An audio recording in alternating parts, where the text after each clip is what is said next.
Hey, what's up, guys? We have Mo here to talk about living in Cairo, cryptocurrency, and then also he's a digital marketer.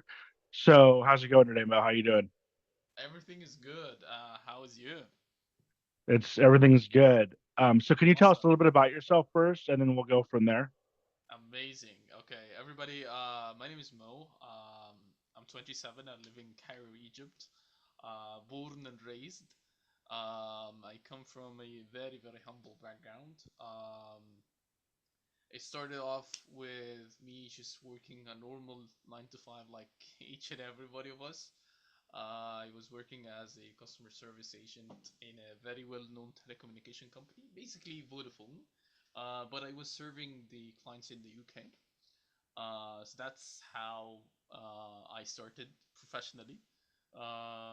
Throughout that period of time, I stayed with them for around like 3 years or something.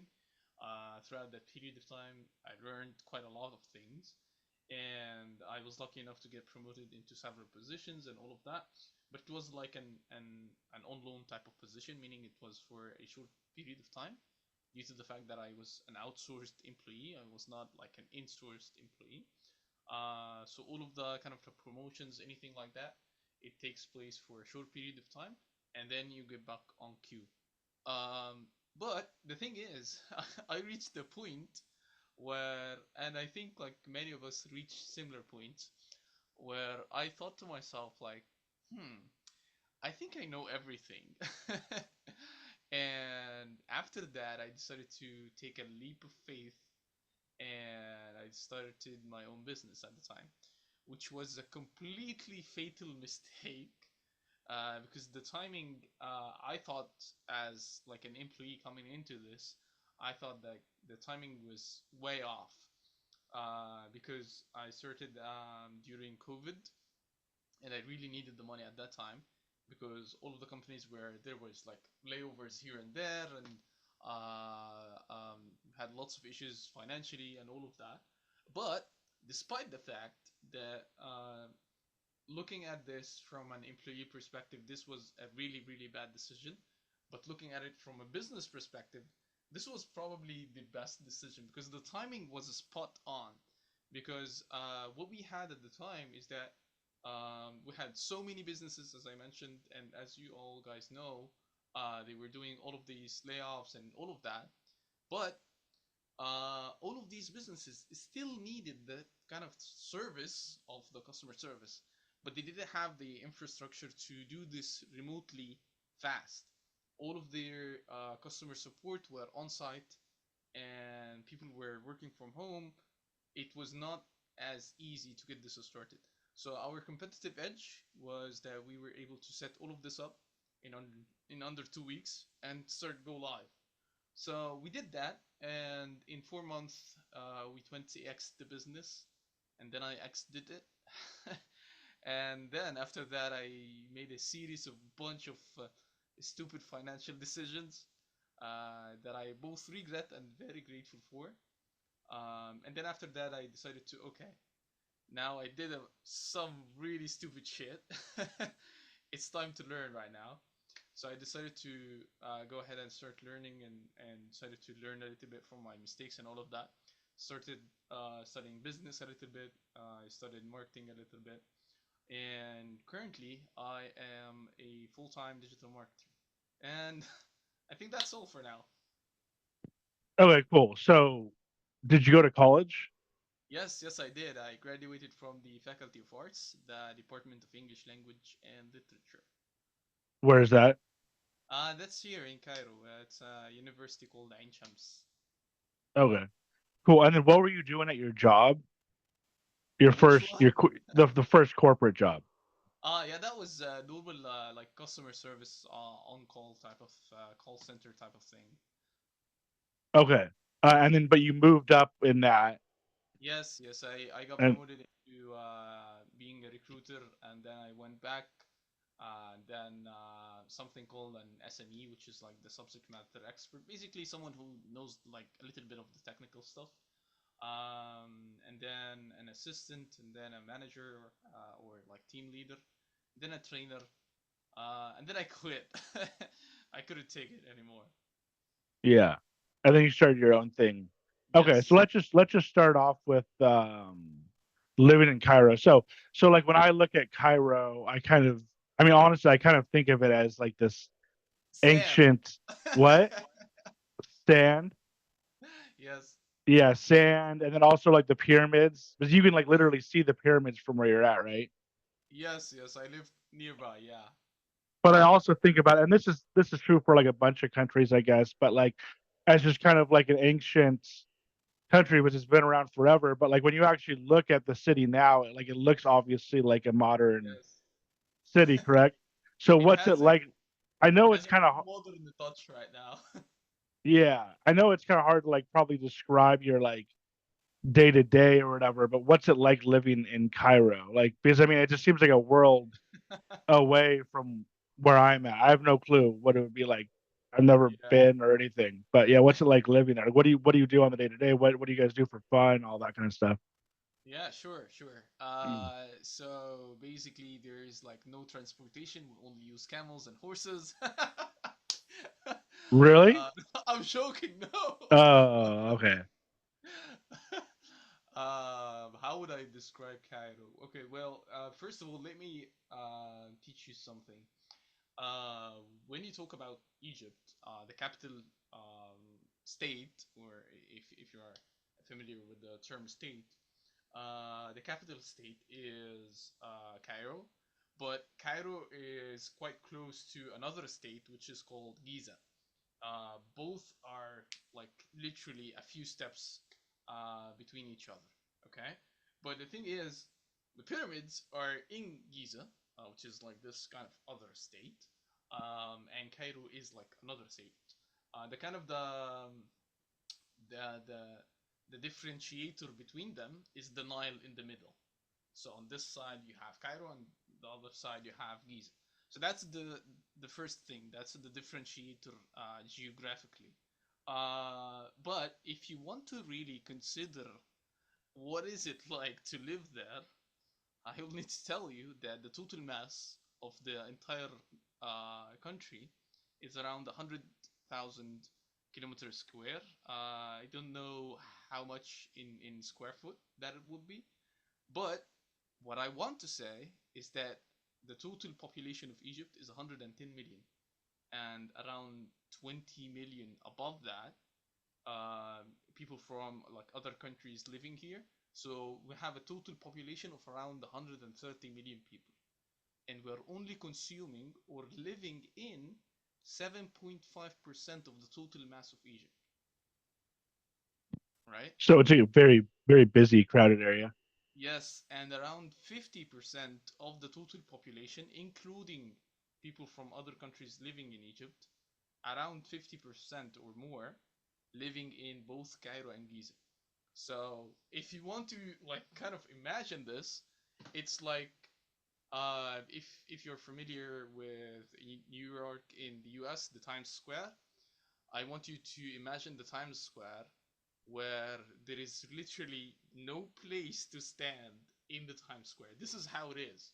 It's very crowded. That is for sure. Uh, it is a little bit chaotic. That is also for sure.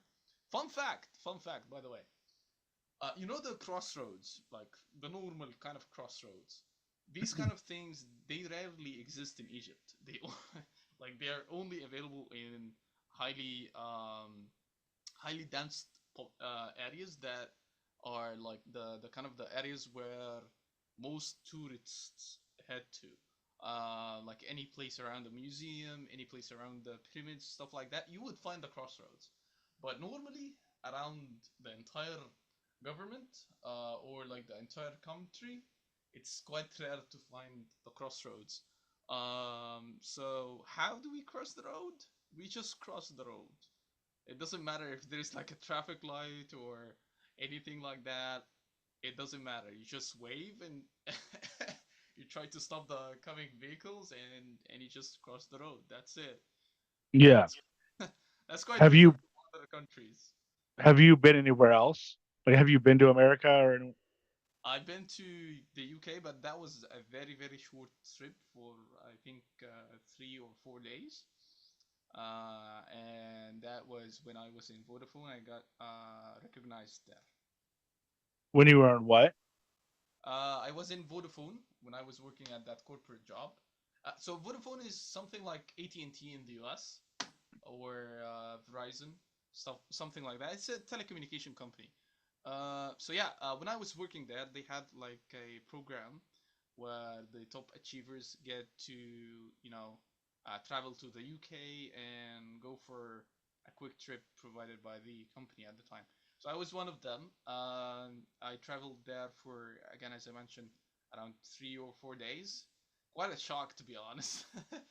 And also the fact that it is, in my eyes, it's extremely organized. It's not like what I see here in normal day-to-day life. So that was quite different. That was London. Yes. Would you say like that's the main difference is like the organization compared to like the Yeah, that's non? that's the main visual difference between the two places. Everything is quite organized, and in Egypt, especially if you're like if you're driving, um, I don't know how to say this, but if you're in a traffic jam, for example, in somewhere in the U.S., you would find some people like honking on the horn and stuff like that. In Egypt, honking is actually a language. So if I'm driving a car right now and you're crossing the road, if I give you like one beep or like one honk, that is me like telling you go. Like okay, I will slow down and you can go. And there are also like some beeps that could mean a curse word, which quite odd explaining this, but this is so true. We use this a lot. Like if you come to Egypt and specifically Cairo and Giza, you will always hear people honking, and some people like try to make a music out of this. Because you're bored in the traffic or something, because it's usually crowded. This is the normal thing. So you're boarding in the crowd or something like that, and you try to do some kind of a sequence of honks and try to make good use of your time and have fun with other people waiting in the traffic with you. Okay. And then I also forgot that you were in the military, right? Yes, yes, Yeah. yes, So sir. we'll have to go over that too. But so in terms of the Nile, I mean the Nile is like you know one of the oldest. Well, it's obviously not one of the oldest rivers, but one of the oldest rivers that people live by, I think, right? What's the Nile like? Like, do you ever go to the Nile? Like, is it like a, is it pretty? I feel like when I've seen it, it's been kind of like, it's kind of dirty looking, right? Like brown. Or am I wrong about that? Yeah, well, actually, you're both like right and wrong. But honestly speaking, with you currently, like throughout the kind of the previous years so far, the government has been like taking really good care, to be honest, with this, because it used to be quite dirty. Because the issue with it is that one of the main kind of tunnels to transport the sewers water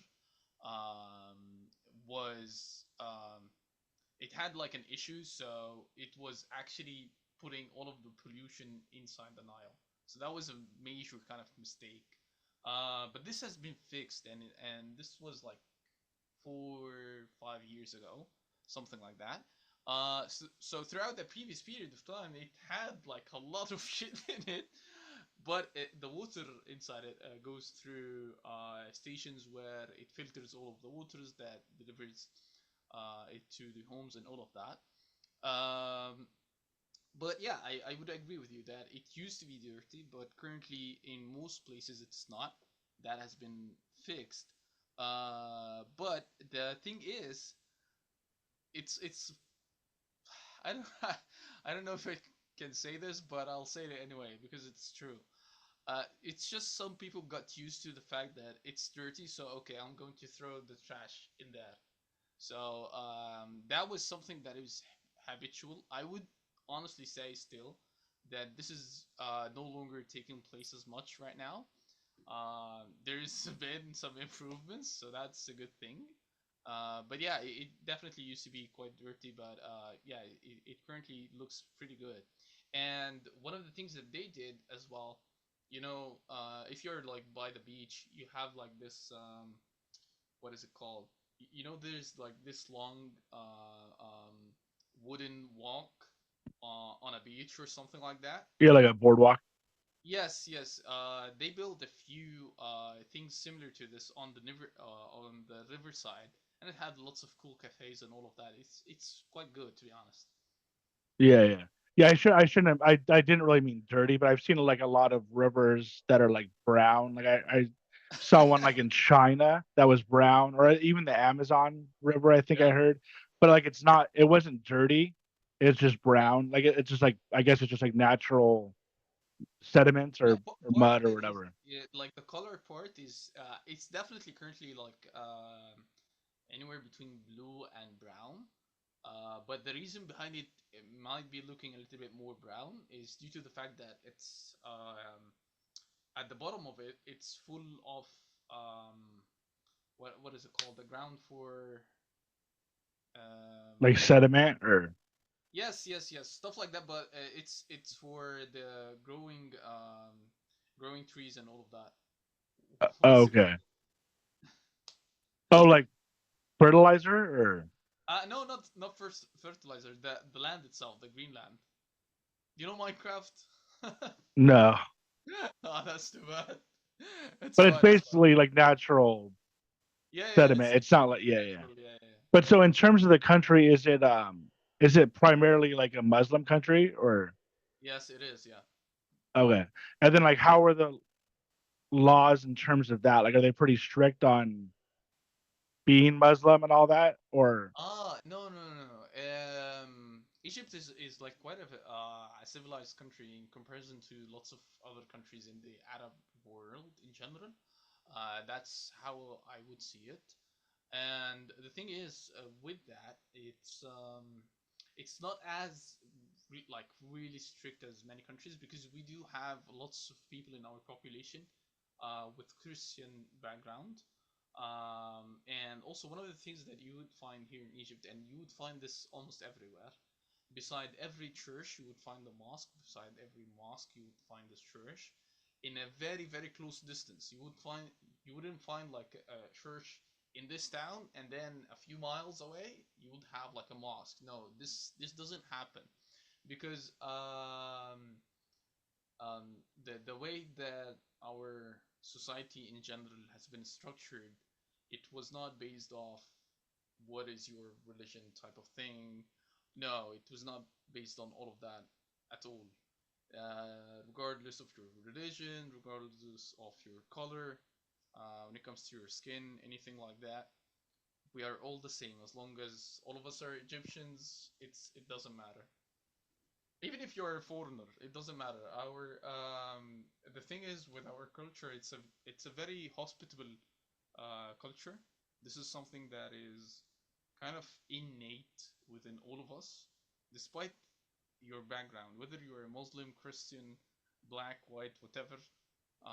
We are a very, very hospitable kind of culture, and this is kind of something that I would believe that it goes way back to ancient Egyptians, I guess. yeah. So do you ever go visit the so it sounds like it's primarily Muslim, but there's also Christians. Like you said, it's like Yes, around like 25 to like 15 to 25% of the population is Christians. I know nobody has a problem with either Yeah. either. Have you been to the pyramids? Like you can actually see the pyramids from where you're at, right? No, not from where I'm at exactly, but it's like 20 minutes drive from here. Do you ever go there Yes, I do actually every year, at least once every year. just to visit? Yeah, yeah. It's actually quite gorgeous, and the thing is, with the pyramids exactly, it's not one of the many things that people misunderstand about pyramids, specifically in Egypt. It's not only three pyramids. So there are like the three main pyramids. which are in Giza. But in addition to that, there is over 100 other pyramid in Egypt, but in other different locations. And this actually, it's quite funny, but it goes back to a theory around the fact that you know the pyramids are not used to be as tombs or things like that. They're used to conduct electricity and share electricity, free electricity, kind of like similar to what Tesla was trying to do, and all of that cool stuff. I personally, I think that this is what they intended to do with it, but I don't know. There's just not enough proof to back this up. You think they intended to try and get back in the day? They intended to try and get energy from it. Yes, yes, and the thing is, if you go inside the pyramid, specifically the Great Pyramid of Giza, which is like the biggest one in the middle, if you go inside this one, you will find inside there is like this room where in the middle of the room there is the tomb, and all of the walls and all of this, it's not concrete. It's something even stronger than concrete, and it weighs I don't know 100 tons or something like that. How the hell were they able to put it inside there with such precision? Like the kind of like the margins of error. If you see it, it's very very low. But the thing is, if you go inside that room and you sit inside the tomb, and this is something that I done personally and I can vouch for. If you sit inside the tomb itself, it's an open kind of tomb. It's not something that has a cover.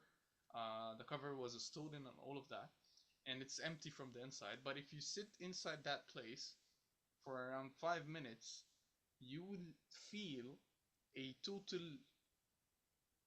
like shift in your entire body and energy, like as if I don't know what something struck you by a lightning or something like that. I don't know actually what happens. Like I don't know technically what happens, but I know what I feel. I feel like I'm refreshed. I feel like I'm new. I don't know. It's quite odd to explaining this, but it's so true. You have to try it for yourself in order to be able to realize how true this is. Yeah. How hard is it to get into the pyramids? Like, do you have to have some special pass, or and how deep have you gone into it? No, actually, there is. So in the pyramids area, you have a specific ticket to go inside the area. But if you want to go inside a specific pyramid or something, that is a different ticket that you have to pay for. And you would have someone who is guiding you inside on where to go and all of that. But the thing is, some pyramids are the passages inside it is quite tight. There are places where you have to almost be bending in order to be able to walk through it. But if you go in deep enough and reach the rooms, you will find that the actual rooms are quite vast and wide in space.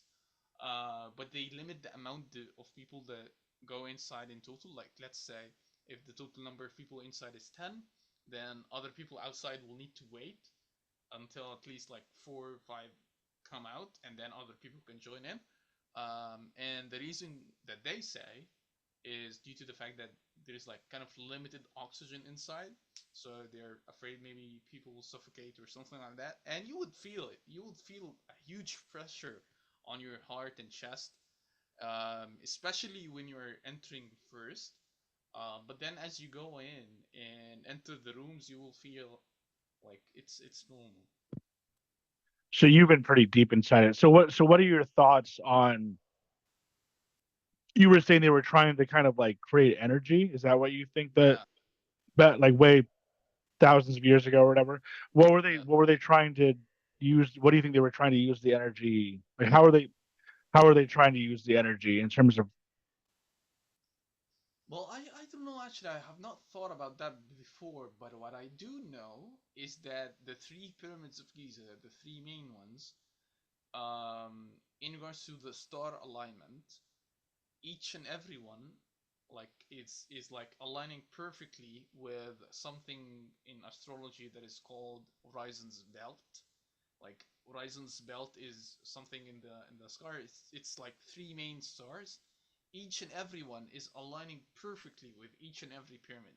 That is a major thing. But the thing with this is, if you look at the passages of the pyramid from like a 2D kind of perspective, you would see that some of these passages are like pointing directly, some of them are pointing directly to the moon, others are pointing directly to these specific stars that they are aligned with, which is also quite fascinating. And the theory states that these passages were kind of like taking the energy out of like the moon or these specific stars, and it's being like condensed inside the pyramid, and then it reached the kind of the top.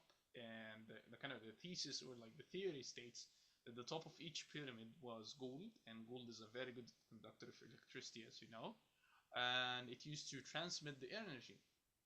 And also one of the other receptors of the energy were the big kind of pillars with the kind of the small pyramid on the top. These were the kind of the repeaters or the receivers of the energy as well. But the question is, why or what were they doing with that kind of energy or that kind of electricity? I don't actually know, but it's quite fascinating to think about all of this. Do you feel it sounds like it's more of like a spiritual type energy than like maybe like a practical type energy, Yeah, it right? could be. Yeah. I totally agree. It could Like it be. sounds like they were doing it more for I mean, I don't really know, but it sounds like they were maybe doing it more for like I don't know if spiritual would be the right word, but like some sort of kind of yeah, like spiritual reason or something. But I mean, Yeah, I don't think they were actually really getting like actually using any energy, right? Like in terms of like now with Tesla and like power power plants or like the solar panels or whatever else. Like we're using that to like kind of charge stuff. I don't think they were actually really even using energy at all back then, were they? In terms of like batteries and stuff, or like, yeah, do yeah. we That know? that is that is something that I personally don't know. But recently, in the Great Pyramid of Giza, near the top of the pyramid, they discovered a new room, and they did like a 3D kind of scan of the pyramid, and they were able to tell through that. They discovered an empty room. It has not been opened yet so far, but this is a very recent discovery a couple of months ago. They discovered that there's an empty room inside, and it only has two things. It's like two poles, and what they stated in their research is that there is a high probability that these two poles are copper, and copper is something that we use basically in batteries and stuff like that. So that could be one of the things that is being utilized. But again, as you mentioned, the real question is, what were they like using it for? I honestly don't know. Maybe, and also like this is one of the things that I think this situation was being used for, is maybe like they kind of reach some kind of technology where they are capable of achieving kind of zero gravity but on ground. That could be one reason. Other reason could be the way that they um, sculpture very solid materials in a way that you would say this is definitely not made by humans, right? Like you would see some statues that are made of granite, for example. And when you look at them closely, you would find like very detailed things. Like one of the statues that I saw, and it was 100% granite. If you look closely to the eyes, you would find like these kind of these kind of like wrinkles that people have like on the side of their eyes. You would find this very obvious in this statue. How would they able to do some kind of minuscule details with such precision is something that we don't yet know. Yeah. So I mean, what are your I mean, you've kind of already gone over them, but what are your theory? Well, for one, you said there was gold. There's gold at the very top, Yeah, like the kind of like the crown of the um yeah, yeah, the like the tip pyramid. of the pyramid. Yeah, So just for that, I don't know how much gold is up there, but that's pretty crazy because it's like to be able, because gold's heavy, to be able to get gold at the very top, and then everything else. What yeah, are your theories on? I mean, you kind of got over them for like energy or something, but you know how some people think maybe it was aliens, or I mean, what's your overall theory on how they were able to do it and why? Like you said, energy, some kind of like maybe like they figured out some kind of anti-gravity thing. Do you yeah, think it was? Yeah, I mean, what's your theory? I would, if I was to guess, I would say that it was some sort of. I mean, I'm kind of like more of like a practical is, but who knows? You've seen all these drones, right? yeah, Um, I'm kind of like more of like a practical guy, so like I would just think that it was made for some sort of like religious reason, and I guess they just use the manpower to build it. But do you have any other theories in terms of like aliens or that type of thing? Or Well, I mean, I don't I really know personally, what else it would be. You know what I mean? I don't think it was built by aliens or anything like that. Well, sorry. There's also theories too that like I don't really. The thing is, I don't know enough about this, but like we were at some point we were actually more advanced, and Yes, so I don't know if you know like if you listen to like Joe Rogan, but yeah, like like do you know who Graham Hancock is? yes, yes. Yeah. Graham talks a lot about the pyramids. Yes, So I don't know if and what lost he, civilizations and all of that. yeah, I don't know if what he's talking about was, from what I heard, was the pyramids, but he was talking about like the what's the word he always uses, like the younger dryads or something like that. Like it's Yeah, is he talking about the pyramids? But he's trying, yeah, he's saying that like the civilization, it was built before when we think it was built, and the civilization was actually more advanced. So yeah, what are your thoughts on the whole thing?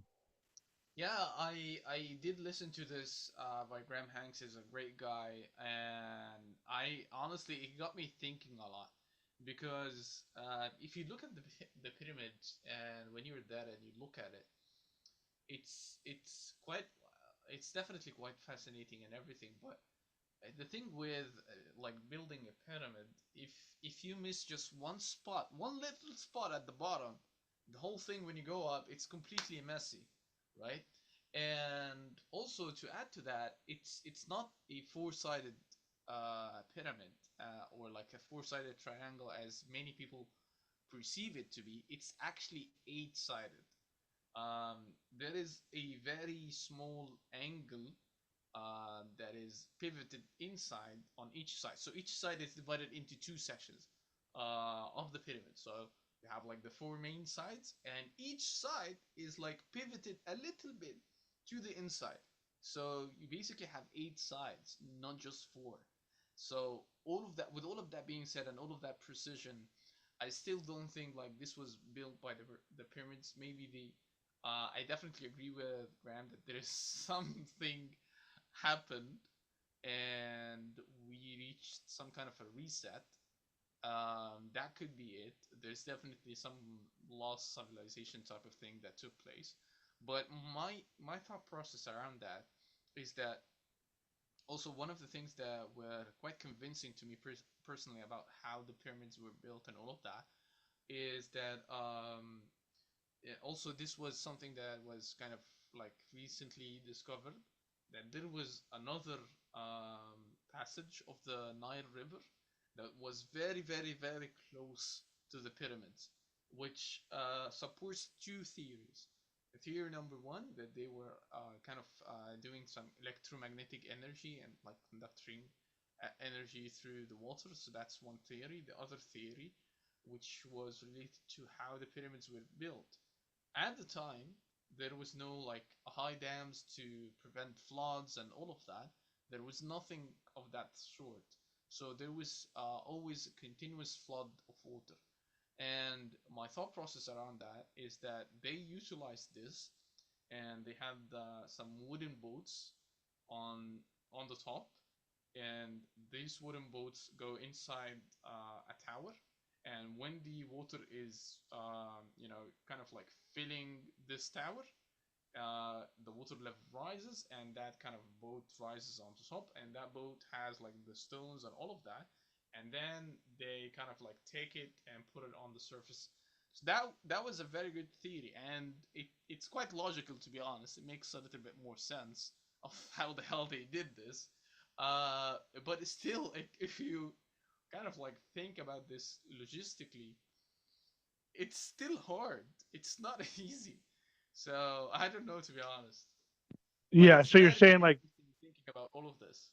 where the River Nile and the does the River Nile go right by the pyramids or No, currently it doesn't. Currently it doesn't. But what they discovered, that there was like another part of it, or like another diversion of it, that was very, very close to the pyramids. and you're saying that it would kind of like rise up so they would almost when it was Yeah, risen up they would be able to go up there and like put it. The only thing with that is like if the river's constantly going, how are they able to kind of like stop at yeah, that point?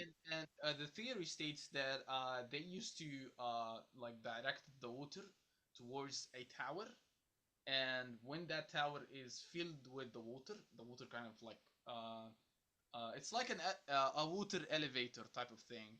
So if you have Oh, like okay. a boat on the top, and then the water increases, so the kind of the boat rises to the top. Oh wow, I haven't heard that theory. But then you almost think isn't the stuff that they're putting on there so heavy that how would it even stay like Yes, on the exactly. boat? You know Yeah, what I mean? I have no idea. I mean, yeah, it just seems like so crazily advanced for their time. And I think I've heard people that say that like I don't even know if we'd be able to do it today, right? I Yes, we guess tried and we failed. really. Yes. Where did they try doing that? There was like a team of Japanese researchers that did this in Egypt, and it was a total failure. And I think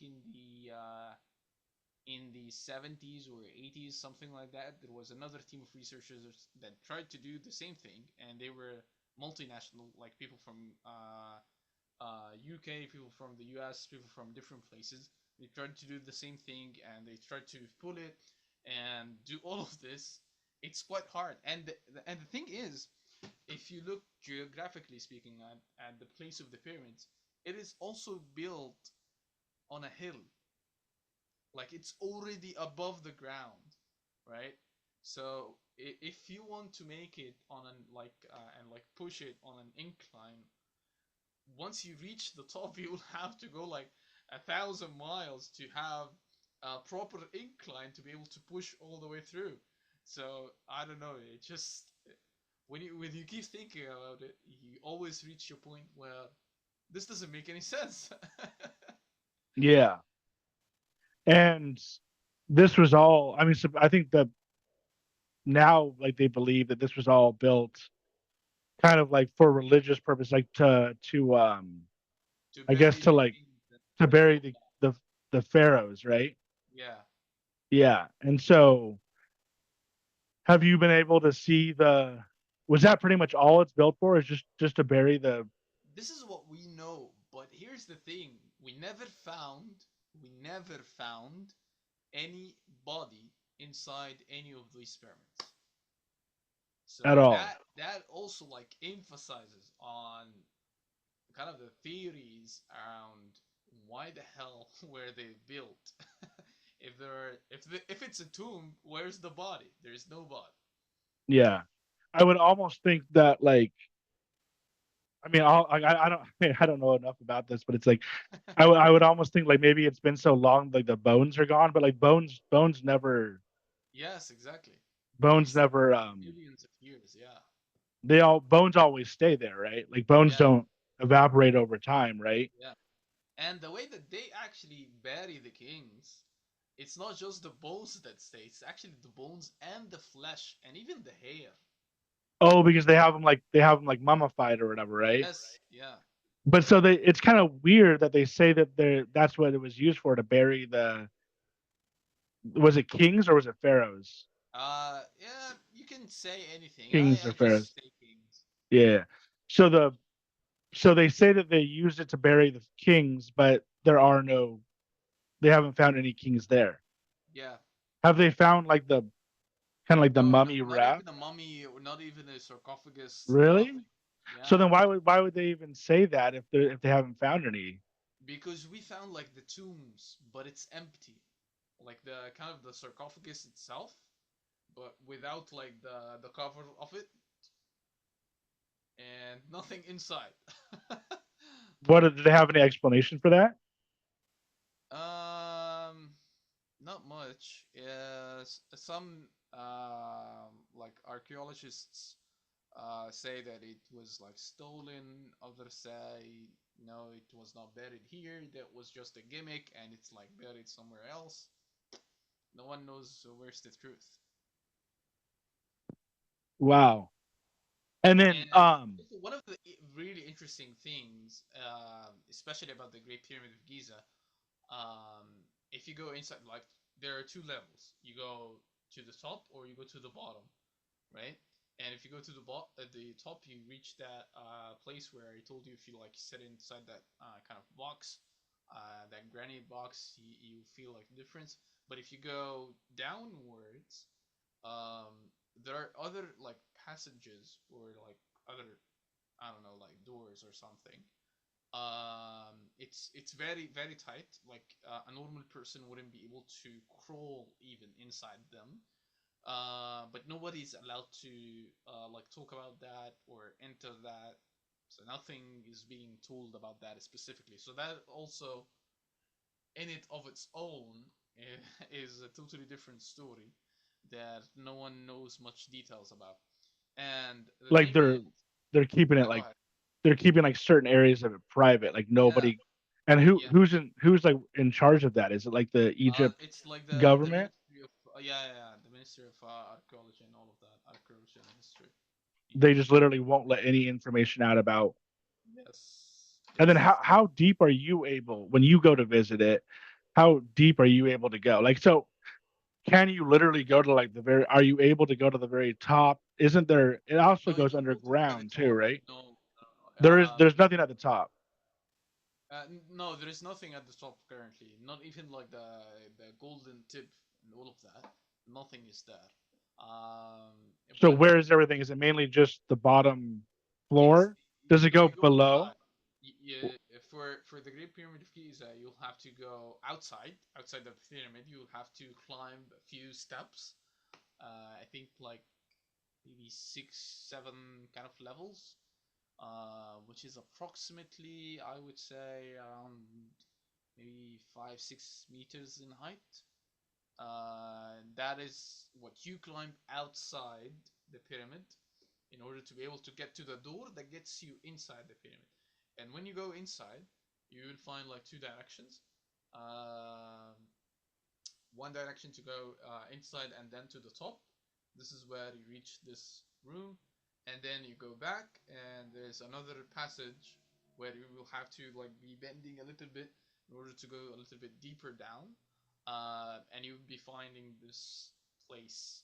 Um, um, I don't know. It's just empty. It's said like there is. This was like a gimmick to diverse people around trying to steal the pyramids and all of that. Others said no, there was stuff here, but it's stolen, but nobody knows what was there or anything like that. They think It's somebody might have stolen yeah, the king's yeah. body or whatever. So in terms, like, once you go up into it, are you able to go up at all or down? Does it go like below the earth? Yeah, you definitely go below. Yeah, yeah, yeah. So you can When you go go down. down, you definitely go down. Yeah, yeah. Okay. Even So yeah, beneath like unfortunately, the pyramid itself. we have a lot to cover, so we'll have to move on from that. That's all interesting. But so in terms of Egypt being like a primarily a Muslim country, do you know why that is? Like how that became? Oh It's yes, just kind of, definitely. Yeah, yeah. yeah. Well, first of all, it was one of the leading. Christian countries in the kind of like the Middle East in general, because Jesus, peace and blessings of God be upon him, he and Mary, they lived actually in Egypt for a period of time, and they traveled from Egypt to Jerusalem, and then they continued on with his message in there.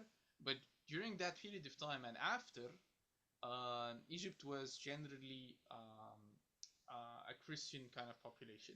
And then what happened is that after the Prophet Muhammad, peace and blessings of God be upon him, um, and the Islamic kind of opening of all of the countries in the Middle East and all of that, and starting from like Saudi Arabia and all of this, and the message of Islam kind of took a leap and started to spread. I think this is around maybe 600. Yeah, the year 600. This is where Egypt started to get introduced to Islam. There was something that is called Islamic Fath, which is the kind of the opening. So what used to happen is that there was Saladin, if you know the character. He was one of the kind of the bravest or like the greatest warriors at the time, and he was a Muslim as well. He was the one responsible for kind of like spreading the message and all of that, and he was the one that opened Egypt and introduced the message of Islam. And since then, Egypt started to be a kind of like a majorly Muslim country. And then after that, there was like the Ottoman Empire, which took over Egypt for a long period of time. And this also, a generation over a generation, it turned into what we are right now.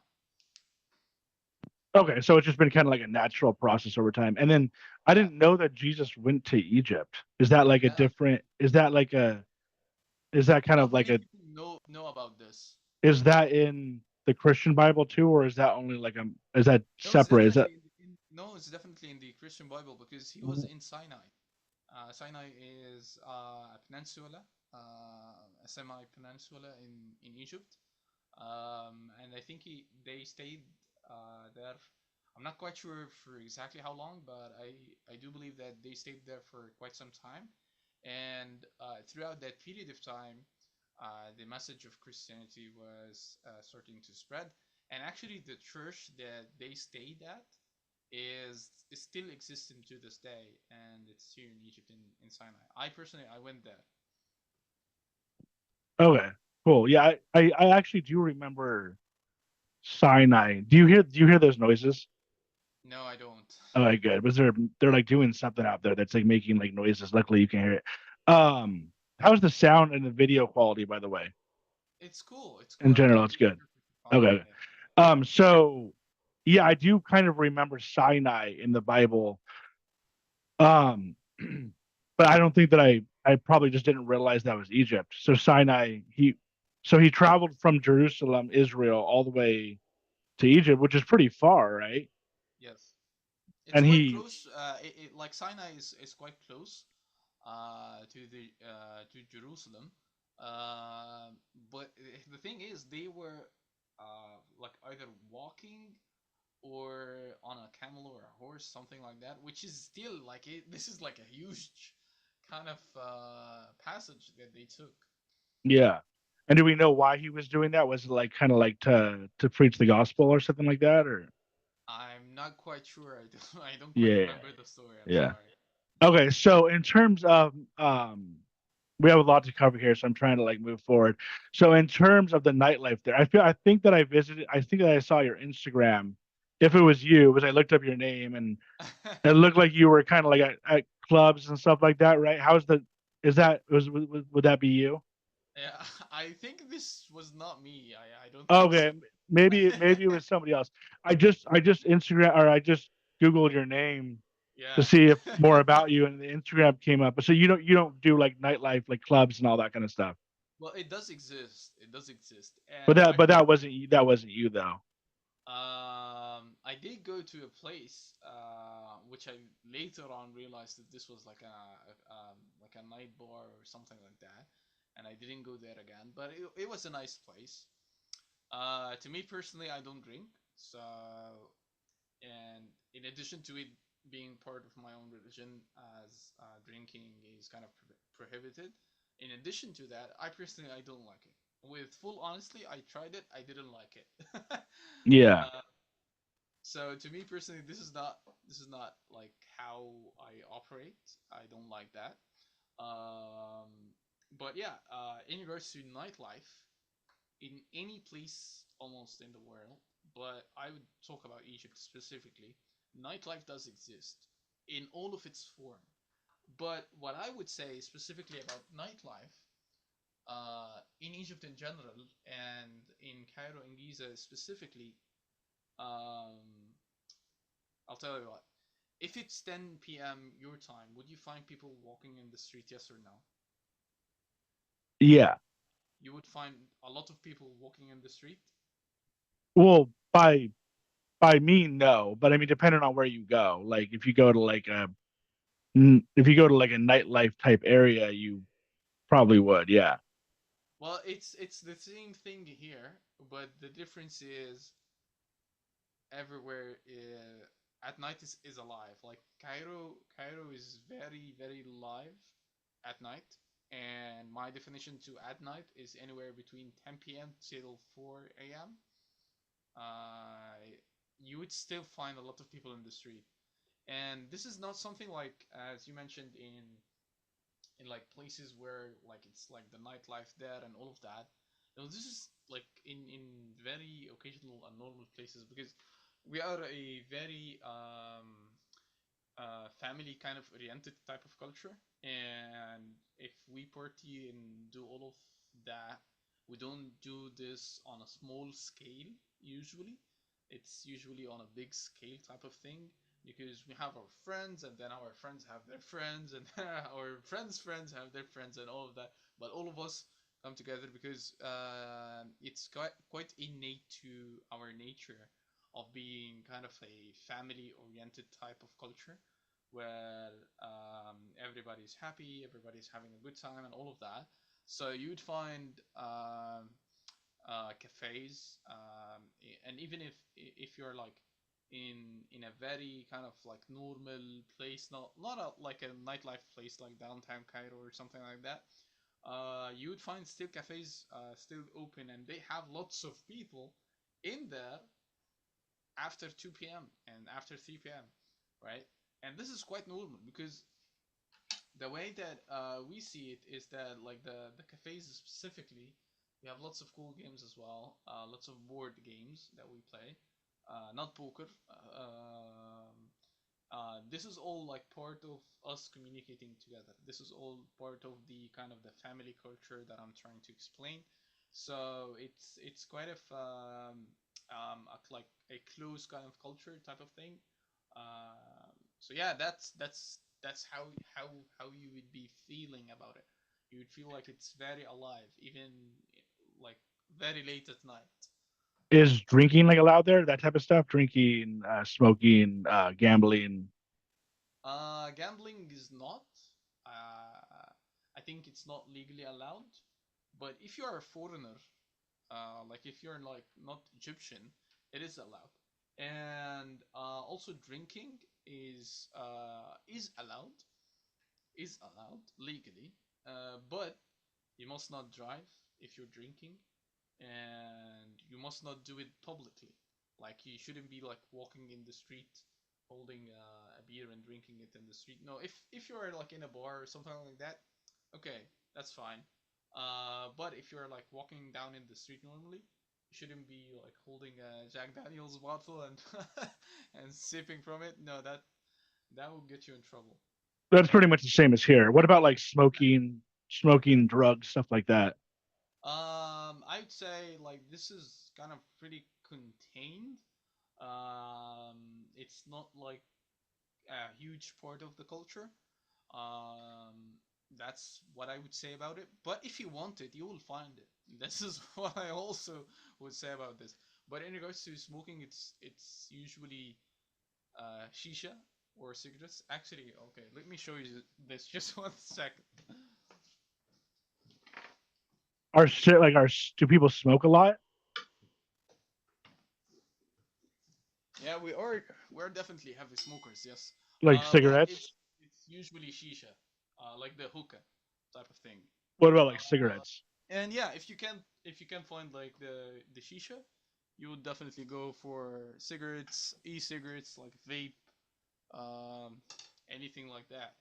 Yeah. So in terms of staying up late, do you guys also wake up early? Because I feel like America has this thing about waking up early, and it's like I like to sleep in. You know, I like to stay like you guys. I like to stay up late. But do you guys also wake up early? Yes, yes, we do. Our So you day. wake up early, but then stay out late. Yes, this is usually what we do. Like it, I would say like the majority of people who have like the 9 to 5 type of life type of thing, um, they usually like finish work, come home, eat, and then take a quick nap, wake up, socialize with your people, then go to bed, go to work next day. That's it. This is Yeah. usually how the weekday works. But on weekends, no one is sleeping. Definitely nobody is sleeping, and definitely nobody is at home. Everybody's outside.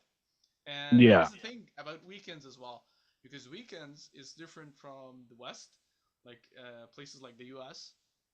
Your weekends is Saturday and Sunday. Our weekend is Friday and Saturday. So that makes a difference too. And Sunday or no? No, no, no, no. Just Friday and Saturday.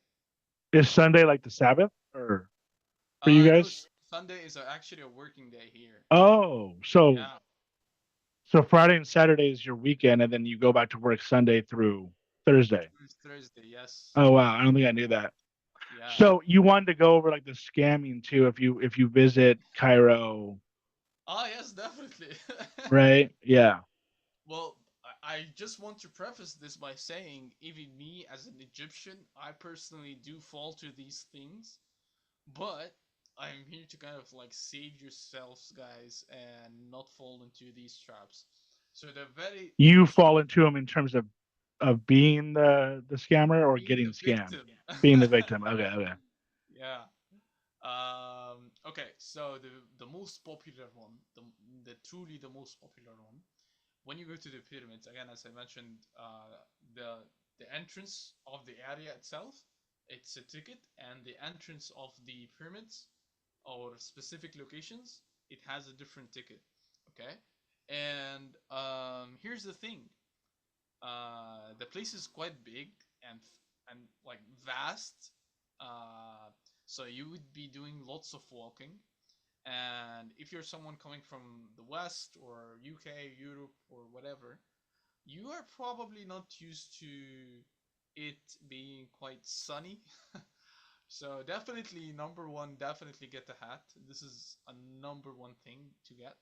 Number two, you will get tired of walking. So definitely have water with you, because water, if you bought water from inside there, it's going to be like 100x its normal price. Like if it's like for £1, you would be paying for it £100, right?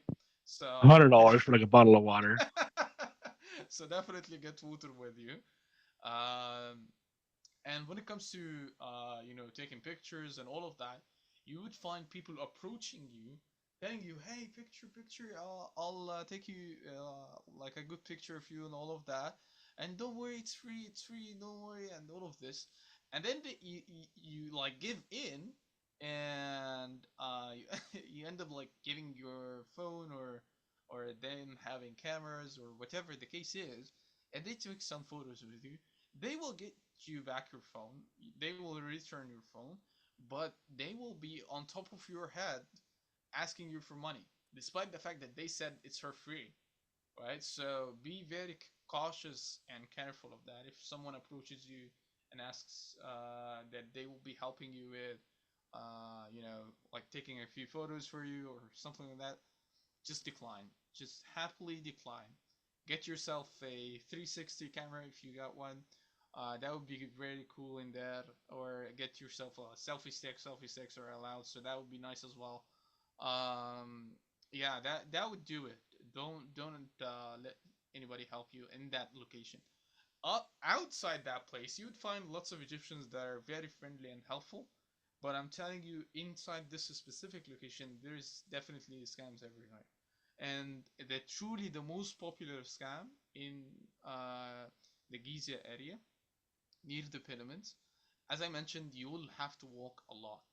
Okay, so you will find people with horses and camels, right?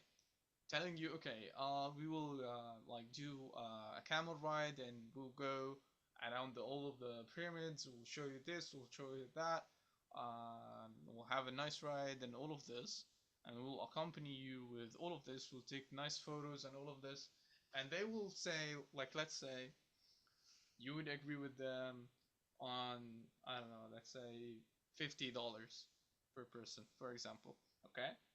Once you're done with everything, Once you're done with everything, they won't let you get off the horse or the camel unless you pay more.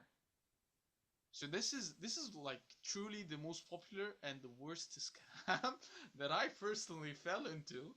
I agreed with someone. I told him it was a horse ride. I told him I'll take the horse for 15 minutes. I'll go around the pyramids with my friends, and each and every individual of us is going to be paying you £100, 100 Egyptian pounds for 15 minutes. And he said, okay, right? And once we're done and we didn't exceed the 15 minutes, we actually like spent like 10 minutes or something and then came back. We were giving him the money, and he was disagreeing and shouting and all of that. No, you guys are trying to steal me. I told you more. We said no. We agreed on a specific price. And in these specific cases, if this happened to you, you would need to immediately approach the police officers that are available in the area. They're extremely helpful, and they will get you out of any situation. Just show them the passport, tell them that you are a foreigner and you're being scammed by this kind of person for that amount of money. You told him this, and then he told you that, and the situation is going to end. And also, actually, this works also for Egyptians, because was how me and my friends were able to get out of this situation. But this is like, again, this is like the most popular scam that lots of people fall for, because it's such a great experience. I'm not going to lie, it's a very great experience riding the horse around the pyramid and all of that. It's as if like you came back to from the game Assassin's Creed or something like that. So it's a really cool experience. But if you're not aware of it, of like the kind of the side quests, you will definitely fall for it. Yeah. So your option, you can't drive to the pyramids. Your option is either like walk or essentially pay for a camel. Yeah, well, if you have a car, like if you rented a car, or if you had an Uber driver, but the it's not it doesn't work for all Uber drivers, because you will have to pay a specific fee for the car to enter. Some Uber drivers here in Egypt wouldn't agree, because most of the time they get like other fines by the police and all of that. If you are a foreigner, things are quite different and easier. And if you have like a rented car or something like that, and you want to go inside, you will pay an extra fee for the entrance of the vehicle, and you'll be able to use the car to go inside. But you are limited to specific spots. Like, you can go freely in any direction. You are very limited on the spots that you can go around. And honestly speaking, I would prefer the car option. It's easier, yes, but is it better? No. It actually comes with a lot of headache, because you will always be consistently, kind of looking at the car. Is it okay? Did someone scratch it? Did someone do something to it? Stuff like that. So it's not worth it. I would recommend walking, or riding a horse or a camel. But here's also another thing in regards to riding a horse or a camel. Before you enter, there are lots of people outside with horses and camels outside the entrance place. These guys are not authorized. All right, these guys are not authorized. Even if you kind of like talked with them or took any of the horses or the camels that they have, you wouldn't be able to go inside the pyramids, right? Because these guys doesn't have the authorizations for this, so you will end up getting scammed. So make sure if you are going to be using a horse or a camel to rent it from someone who is already inside the location, not outside the gates. But you're saying even the people on the inside might scam you, right? Yes, yes, yes, yes. You But still could the get thing, scammed, but at least yeah, you'll be able to like get either in, way, right? you will get a scam. That is for sure. What I'm trying to say is just be careful, and this is how to get out from this situation. There's just like a lot of scammers in the area, or what? Yes, yes, Yeah. yeah. All That's right. the bad thing about it. Okay. So in terms of the military, you were in the military, right? Yeah. How long were you in for? 2 years. How was that? Like, is it mandatory to serve 2 years there? You have Yes. to, or Well, for Egyptians specifically, for male Egyptians to be more specific, once you're done with college and you have a brother and you don't have any severe medical conditions, you are obligated by law to join the military and serve in the military as like a volunteer in whatever they decide. Okay, so that's one thing. But the thing sorry, is, what was that? If you don't have a brother, if you do have a brother, if you have a brother, yes, you are you obligated to enter. and then if you don't, you're not. If you don't enter, if you don't have a brother, yeah, yeah, you don't enter. Oh, so You're you not kind of like obligated. hope you don't have a brother. You, I'm Some assuming, people do. I'm assuming you do have a brother. Yes, I did. Yeah, I How did. many siblings do you have? We are three. I'm the third one. And what, What a small two, family. one brother, one sister? Or? Yes. Okay. So because you had a brother, you had to serve for 2 years. No, in regards to the time duration, this is different from, it differs from one individual to another. If you have a college degree, when you are filing your papers and all of this, you will include your college degree, and this is mandatory. You don't skip this phase. Um, you add this to the file and all of that, and once it says that you have a college degree, the first thing is that you are automatically assigned as something that is called a reserve army officer. So you are obligated to serve as an officer, but for a short period of time. And if you are lucky, if you are lucky, and unfortunately I wasn't, you will be disqualified from that. And the disqualification process is something that is completely based off nobody knows. Like it's pure luck, to be honest. If you're lucky, you will get disqualified from being a reserve army officer, and you will be a reserve army soldier, and you will serve for 1 year. And this is if you have a college degree. If you have a high school degree, there is no kind of you wouldn't be an officer, even the reserve. You would only be assigned as a soldier, and you will serve for 2 years. If you have anything less than the high school degree or the high school diploma, if you have anything less than that, you will serve as a soldier for 3 years. And this is 100% mandatory. There is no way to get around this unless you have a severe medical condition, right? And the thing is, with this specifically, is that what I was trying to do is that I was trying to kind of like escape this and go outside the country and not get involved in all of this. But you're not allowed to even not just not allowed. You're not able to issue a passport unless you're done with your military service, either being exempted due to a medical reason or you finished it after like serving. So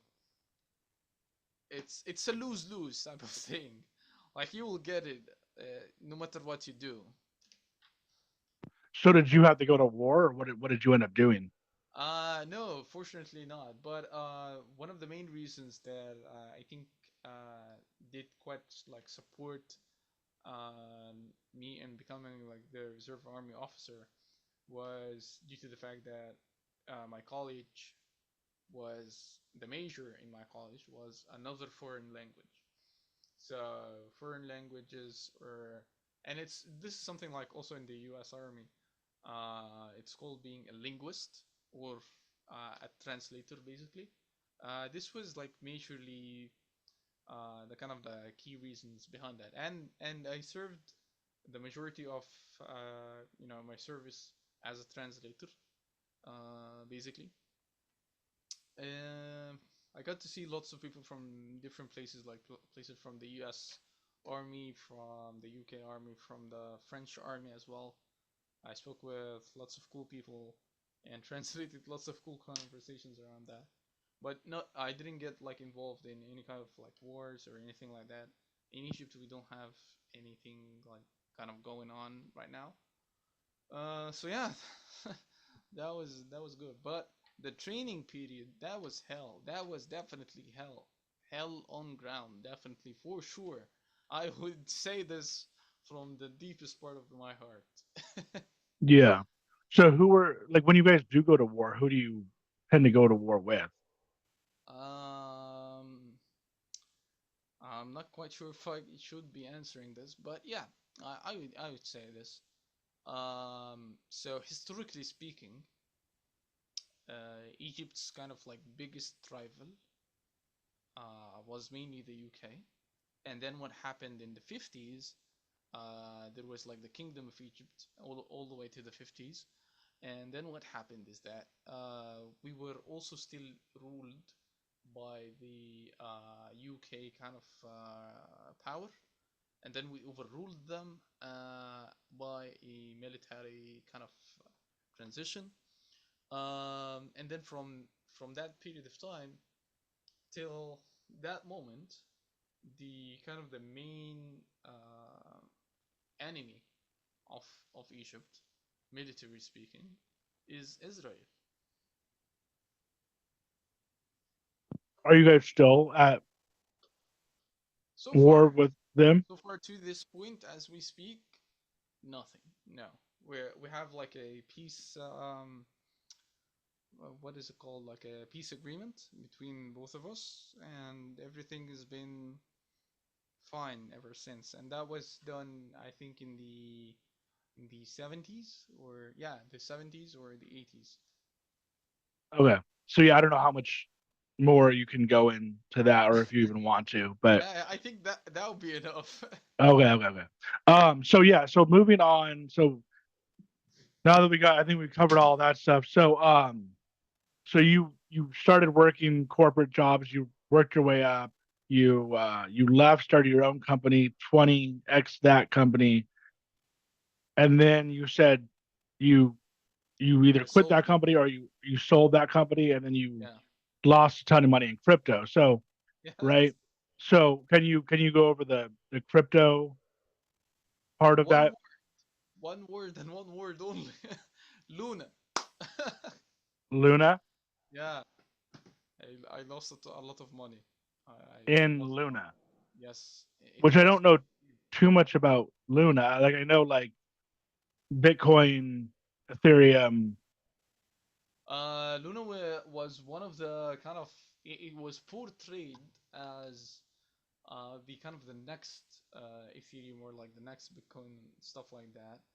But it had like a stable coin, an almost a stable coin.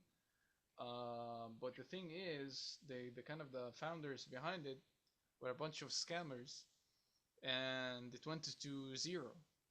So lots of people, lost a lot of money, and I was one of those people. But this was like a lesson well deserved because that came out of my own greed. So which scam was that? Like who was behind that? Anybody famous or anything or? I can't remember the names. No, I can't remember the names. Thank God.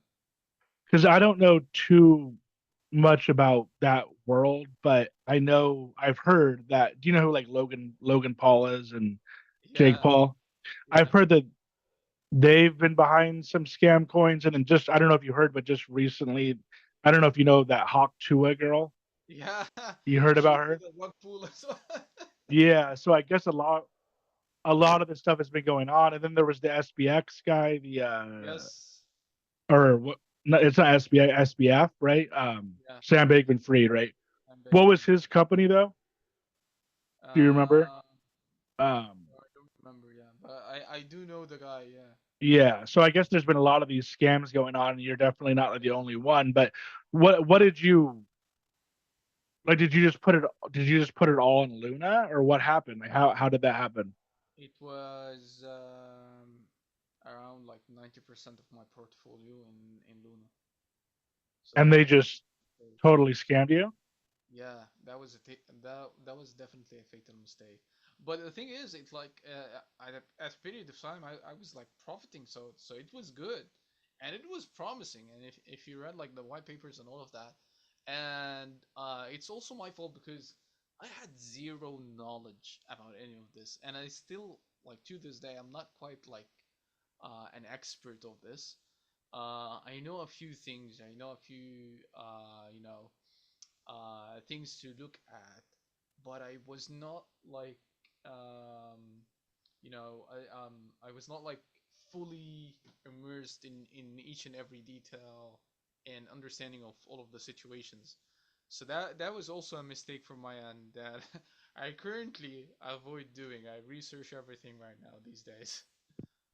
So like, was it like an intentional rug pull, or was it just did it just kind of like naturally just go down in value, or I have no idea, but I think it was like definitely a rug pull because what happened is that like let's say like the stock was like normally going up and down just like that, and then all of a sudden, and this literally happened in seconds, all of a sudden from like this high right here, boom, to this zero, it hit zero.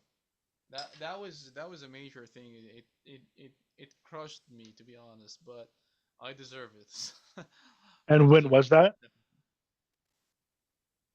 What you When said? did that happen? When did that happen? Yeah, a couple of years ago. Oh, so like during the pandemic. I think after that, How was the pandemic there for you guys?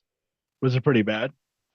it was actually quite fine. Like here in Egypt, and when it comes to like these kind of like health related stuff, like things like that, um, we don't really care, to be honest. It's like whatever happens happens. We'll still be going on and proceeding with our lives. It doesn't So matter. you guys That's the were thing. still you guys were Yeah, still going out to work and stuff. It wasn't like you yeah, were just staying at yeah, home. yeah, yeah. Yeah. But it reached the point where there was like a curfew and like from I think it was like from 4 p.m. all the way to like 6 a.m. next day. There was like a curfew for a period of time, and then after that it was a complete shutdown.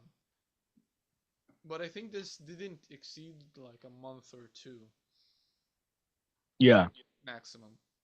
And then I mentioned like the drones earlier. Like, are you guys seeing any drones over there? Like we're you've seen it on. I'm assuming you've seen it on TV here. How we have these like drones and no one knows where they are. Have you guys seen any of those there, or no? It's just like an American thing. The UFOs, you mean? Yeah, or whatever. We I mean, they're actually, calling they're calling them drones, but no one knows what they are, right? yeah, no one knows. Yeah, yeah. I saw these kind of odd looking things as well. I don't know, like what are they as well? But here in Egypt, we have not like seen something similar to this, as far as I know. But what we have seen is that, and this was also something very recent, happened like a couple of weeks ago. We seen in the sky like a big kind of like shiny sun, but it was a purple color type of thing. Uh, Nobody knows what it is. Nobody knows why is it there.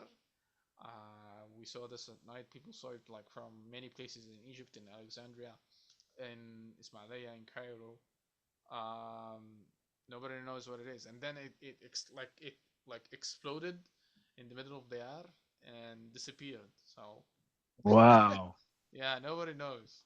It sounds like a lot of this type of stuff's going on. But so yeah, back to the Yeah, I was just wondering if you guys are having the same thing and the same no, issues as the I think yeah, these things are quite common to happen in the U.S. I don't know if this is how like Marvel gets to make up their stories and all of that. I don't know if they are like yeah. using all of this stuff, like all of the stories coming out from real stuff that you guys see. I Well, have with no like idea. with most of the stuff that I see that goes on, it's I kind of just don't pay any attention to it. But with this stuff, it's pretty weird because I actually have like drones, or I fly. I have a drone, and I will fly it, and so I kind of like know what a normal drone looks like, and but you can tell that these aren't a normal drone. They're not a Yeah, plane.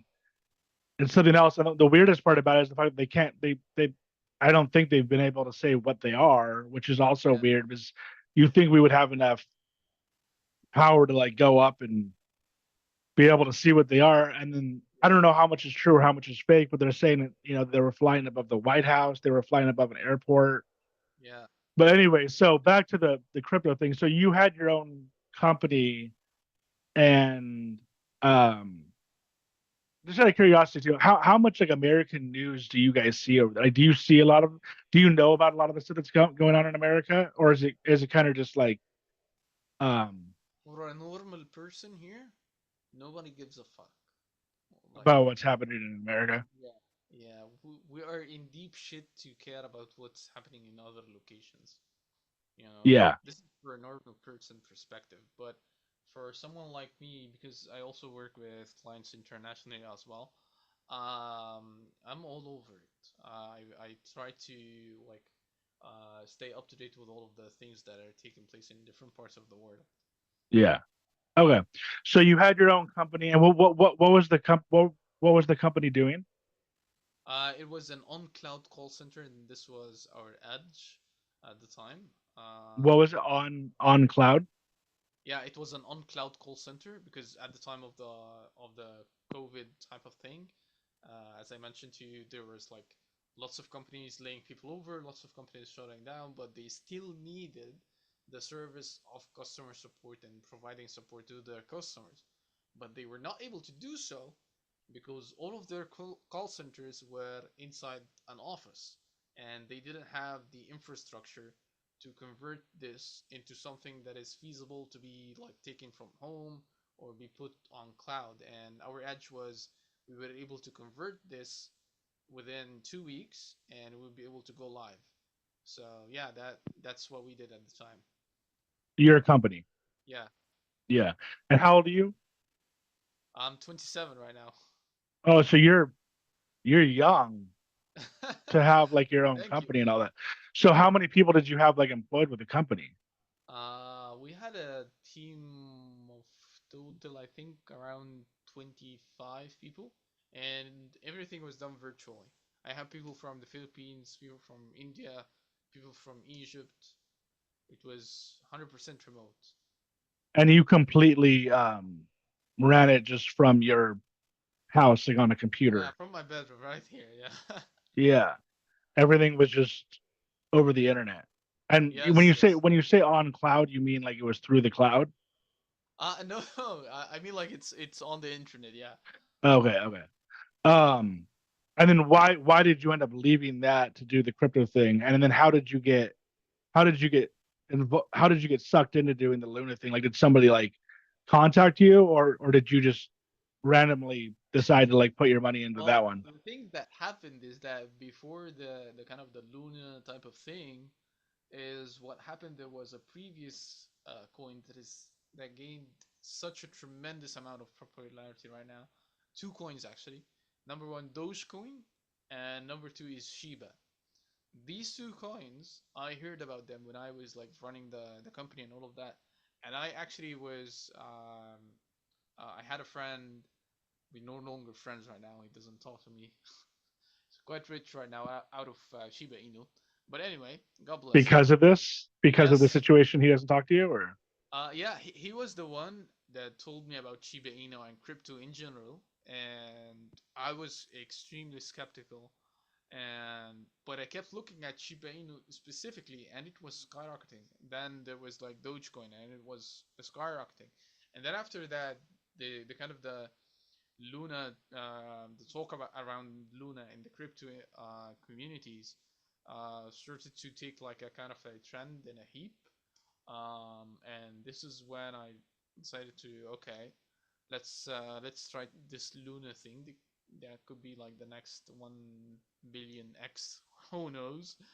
And it ended up being a big mistake. But yeah, I'm quite grateful for this because um, the way that I see what happened is that number one, I learned from my own greed. That's a very hard lesson to learn.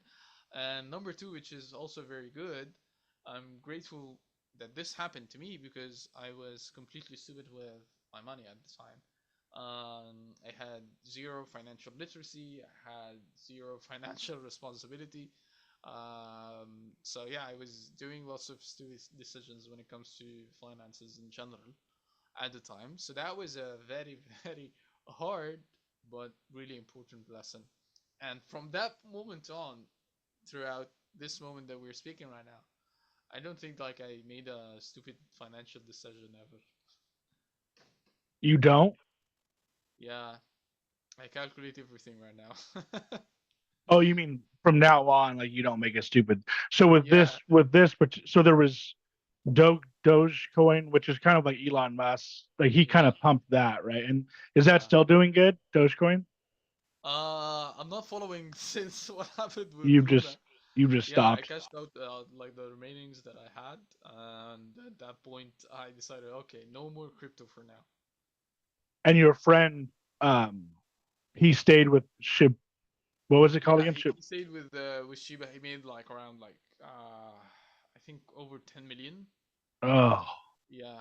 and he's not talking to you because of it. No, no, no, no, no. We're not like such a close friends, but I did know him at the time. Yeah, we used to talk a lot. I also like have not like personally met him. I know this guy online as well. We met through Discord. Through I think it was like a game server that I joined at the time, and he was one of the members there, and we started talking and all of that, and then we started talking about crypto, and he introduced me to Chiba, and yeah, I started looking from that point. But again, as I mentioned, after what happened with Luna, I'm out. Thank you. I'm like Kevin O'Leary in the Shark Tank. Thank you, Yeah. and I'm So out. what was that? Kevin O'Leary in the what? It's like as if I'm in the Shark Tank. Thank you, I'm out. For that reason, I'm out. Yeah. What is that from? Shark Tank, the Oh, movie. Shark Tank. Yeah, yeah, Yeah. yeah. So I mean, if you don't mind me asking, how much did you? Well, for one, was it just kind of like a random, like so he chose? I keep forgetting the name of that one. Shiba. He chose Shiba, and then instead of choosing Dogecoin or Shiba, you were like, I'm just gonna go with No, I Luna. joined. I started to actually take action after they were like extremely pumped. You know, that was when I decided to okay, now that like Dogecoin and Shiba now they are like quite saturated and they reached their all-time high and all of that. Okay, let's find something else. And I did my own stupid research at the time. I came to a conclusion, okay, that Luna is a good choice, and it was. And at the time, it was a really good choice. Um, and yeah, that was what happened. Okay, but there was no kind of like nobody really contacted you or anything. There was no like influencer type scam. It was just kind of like No, no, one you no, just chose on your own. Okay. And no. you had you quit your company or were you still working with your company when that happened? No, I didn't. I exited the business, took my money, and that's it. I left them with a system to continue on. working towards that, and they kept working for like another half a year or something. But due to the fact that they were not like innovating and all of this, we took all of like the initial kind of big steps because we were very early on. The timing was spot on when we started this. But then over time, we had other competitors, and the people that took over the business were not doing any kind of innovations or expanding on other products or anything like that. So they ended up shutting the business at the end. So you kind of like took your money and just kind of planned to like put it in Luna or whatever, and then just kind of like retire off that, and then Yeah, it went to zero, and then now you had to restart.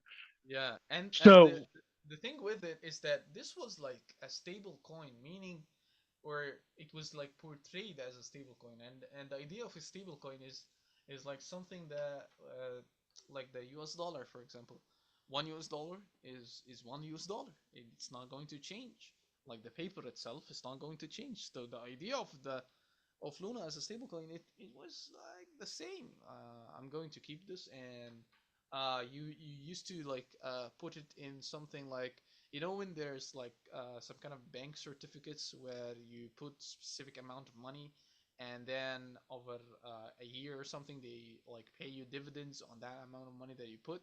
It had a similar idea to it, but the thing is, I had my all of my money like frozen into that kind of agreement or whatever it is called. And we reached the point where, again, as I mentioned, it reached zero. Like, I think it was total market cap of, I don't know, like 50 billion or something like that. And all of a sudden, all of this went to zero. Can you imagine? yeah, and was it? I mean, was it? Did it end up being like a scam, or did it end up just going to zero? Like, did people end up getting in trouble for it? Yeah, I think like the founders was like kind of someone like there's something happened to somebody. But it didn't matter. It didn't matter because what happened already happened. The money is already gone. So Well, I mean, you almost wonder if in some situations, if it was a scam, you might be able to get your money back, right? yeah, that does not happen in crypto And because in yeah, yeah, in crypto you already know that this is not an investment. This is like like literally a kind of bullshit, like right? a risk. Yeah. Yeah, you're taking a risk when you. Yeah. So, what were you using to trade?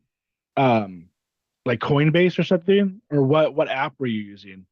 I think at the time I was using what was it called? It was a Russian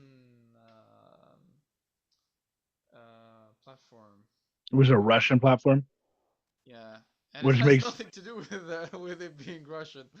yeah, Uh, which I hate to say it, but makes it even like more the wa- shady. the wallet itself was Phantom Wallet.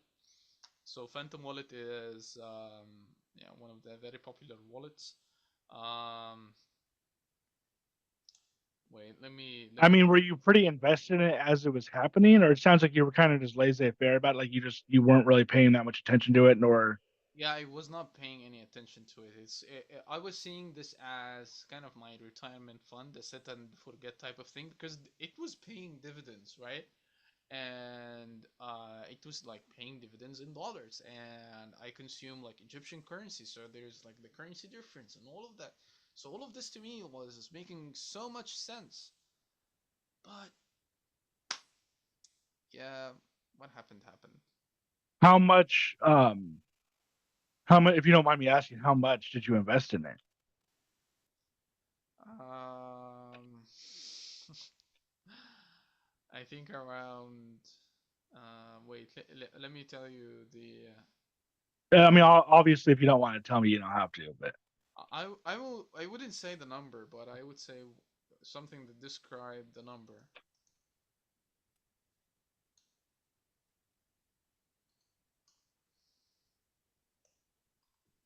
Just a second. you're looking it up right now. Yeah, it is low six figure. Okay. So do you, and with that, is that Egyptian money or is that No, American this money? is US dollars. Okay.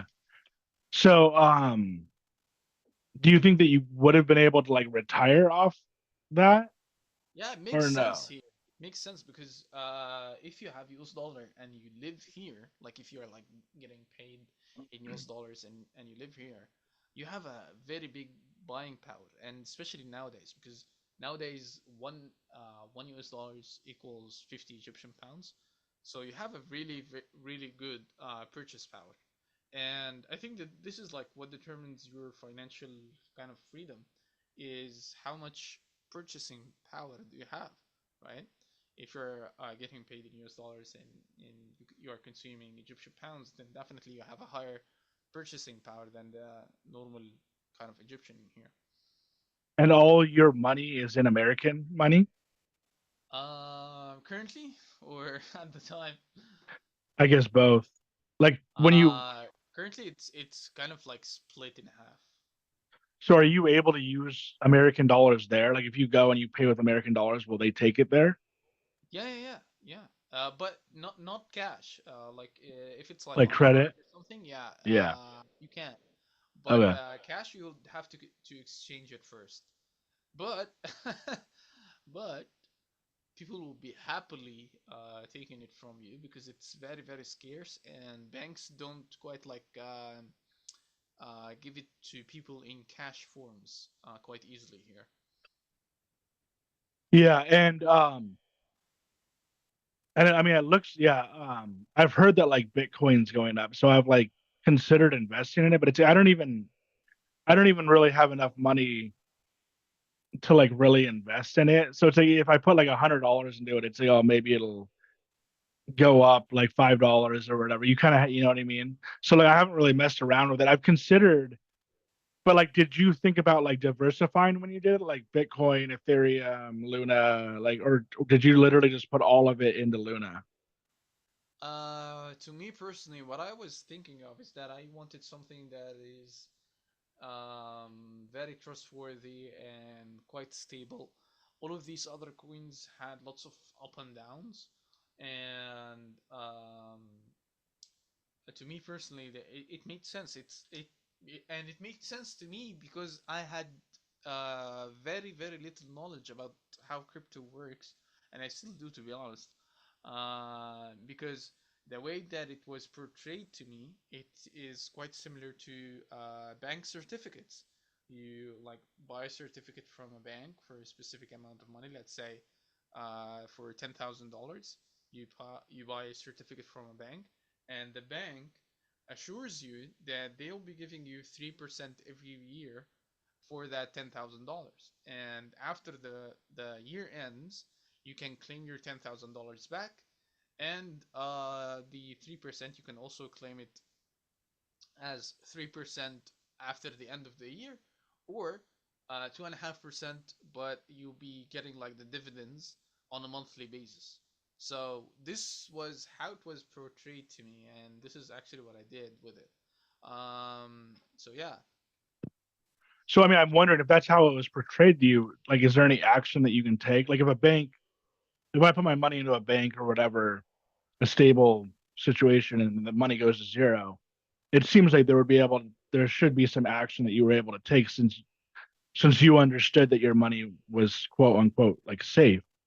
Like, Yeah. is there just absolutely nothing that you can do to like? Well, the numbers value of the coins, you still have it, but the dollar value of the coins, you don't have it. So technically speaking, they didn't scam you because you were, let's say, buying 1,000 lunas, and you ended up with having 1,000 lunas. But the value of the 1,000 lunas, instead of being equivalent to $1,000, it's now equivalent to $1, right? Yeah, I'm just yeah. I mean, I know a lot of people. Like I just said, that Hawk Tuah girl to scam somebody supposedly Logan Paul, Yeah, Jake Paul.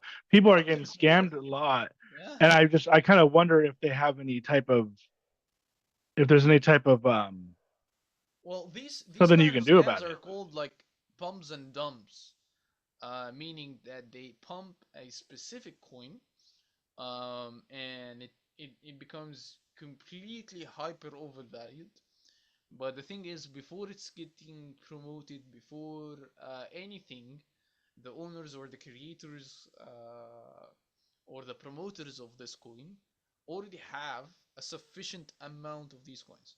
So let's say I have 100 gold bars, okay, and every gold bar equals $1, for example, okay. And currently, I'm only giving in the market and allowing the market to trade with 50%. And I keep 50 gold bars for myself, and the other 50 gold bars I give it to the market for people to trade with each other. Okay, and everybody can buy or sell that gold bar for $1. But the kind of the some people that take this gold bar, they decided to keep it and not sell it. So this makes it even more scarce and makes the supply even more little, which and the demand is still the same, so that increases the price. And then once I see the price has increased to a way that is extremely sufficient, I go with the kind of like the 50 gold bars that I had in my pocket, and I give it into the market, and then there you have like a surplus of the supply, and that what happens to the price. The price plummets because there's a surplus of the golds being sold, and it reached a point where it has little to no value because everyone has it already, right? So is the pump and dump kind of not considered a scam as more of just kind of like be, or is it considered a scam? Like, would that be considered a scam? It's definitely a scam because and But I lots of mean, these. can you go after the people who did this No, legally? no, No, legally you there's cannot do no anything. there's no There's, recourse. here is the thing why you cannot do anything about this. It's due to the fact that you cannot legally prove that these guys were the one behind this. What only the thing that you can prove is that these guys were promoting it, right? This is the only thing that you can prove. Other than that, you cannot prove anything, and this can be easily debunked by like the newest lawyer. The fact that he is like this person or is like promoting a specific coin, this can be easily debunked by any lawyer. So it's not like sufficient legal evidence against anybody. And So not only that, but I mean, I don't know how it is like country to country, but I think in America, I don't even think cryptocurrency as of right now, it may be in the future, but as of right now, I don't even think it's backed by the government, right? So it's like yeah, if you invest in it, the government's not going to back you because they don't they back don't. it.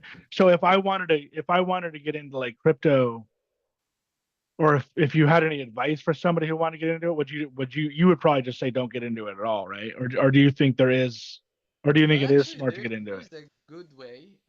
There's the Because smart way. as you probably know, Bitcoin is up. Bitcoin's up to like 100,000, right, Yes. or whatever. So, Yeah. do you think it's a good?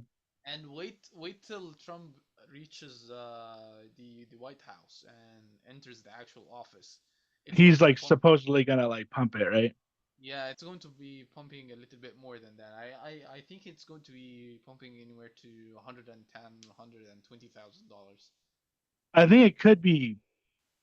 I think that whole thing could be dangerous for him to back it, just because it seems to be so kind of like shady in general. But so do you think that you'll ever maybe try with Bitcoin or something else, or are you just completely done with it? If I'm going to be trying with any of those coins again, I'd either be mining them, or I'd either be a time traveler, went to the future and came back and know which one is going to be pumping, and I'll be buying them right now. But actually, for also for your viewers, there is a way that you can not just predict the future, but you can like play it a little bit smart because there are some of these people like the good thing about the this kind of like blockchain technology and all of that.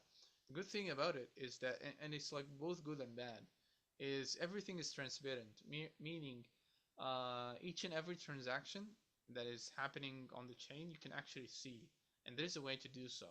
So if you want to get into crypto, what I would recommend is two things. Um, don't go over 5% of your saving. Like, let's say if you have $1,000 that you are willing to invest, only take 5% of that and put it into crypto. And the other remaining part of the thousand, put it into other things like buying silver or buying gold, maybe buying some stocks that you trust or something like that. Do that. That's what I would do. Or do the safe route, which is a Roth IRA, which is also a good thing. So that's what I would recommend. Only take 5% of the money that you actually want to invest in. And the thing, if you want to really invest, open a Phantom wallet. It's a very good one. And what I would personally do if I like going to jump into this again, what I would do is that I would go to a website like Dex Screener. Basically, what Dex Screener is, it's something that makes like all of the transactions that is happening on the chain, whether that is Solana, blockchain, Ethereum, whatever it is. You are able to view all of the transactions, and the thing is, you are able to sort between the transactions that are like kind of the whale movements or like the very big transactions. And this is a good thing because you would find some patterns of some specific wallets where they are, let's say, you would see a pattern of this specific wallet buying a specific altcoin at its very like bottom low and then selling it for a huge profit.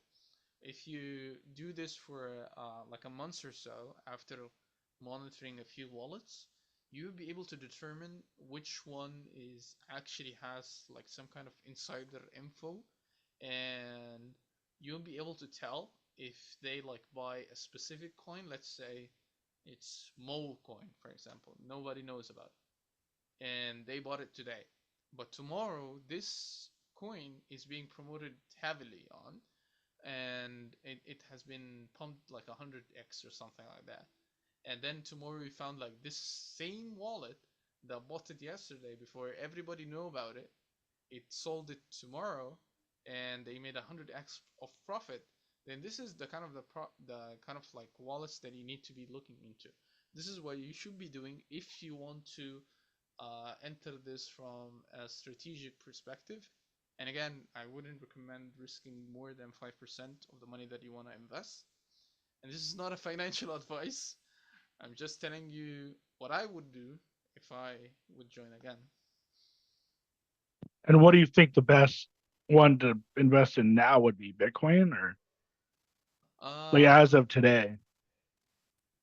I personally I like Ethereum. I like the idea of Ethereum, but I hate the gas fees. The gas fees is like the so for each and every transaction that takes place, it consumes a specific set of energy, and that energy is being paid by the gas fees.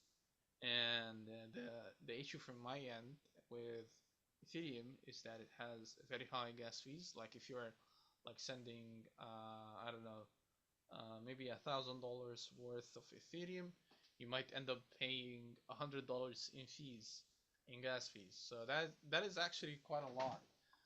Um, Like you literally have to pay for energy fees when you use it because it's literally using energy. That just seems so weird to me. yeah, that's how it goes. Yeah, I And cannot like be very specific in regards to the technicalities of how it works, because I personally don't know much about that. But I just like the idea of Ethereum, and it's like a better platform to build upon as a technology type of thing, other than things like other like blockchains technology. and then you mentioned mining. Like, isn't mining itself hard to do? And like, you don't really make very much money doing it, right? Like, how would you go about mining it?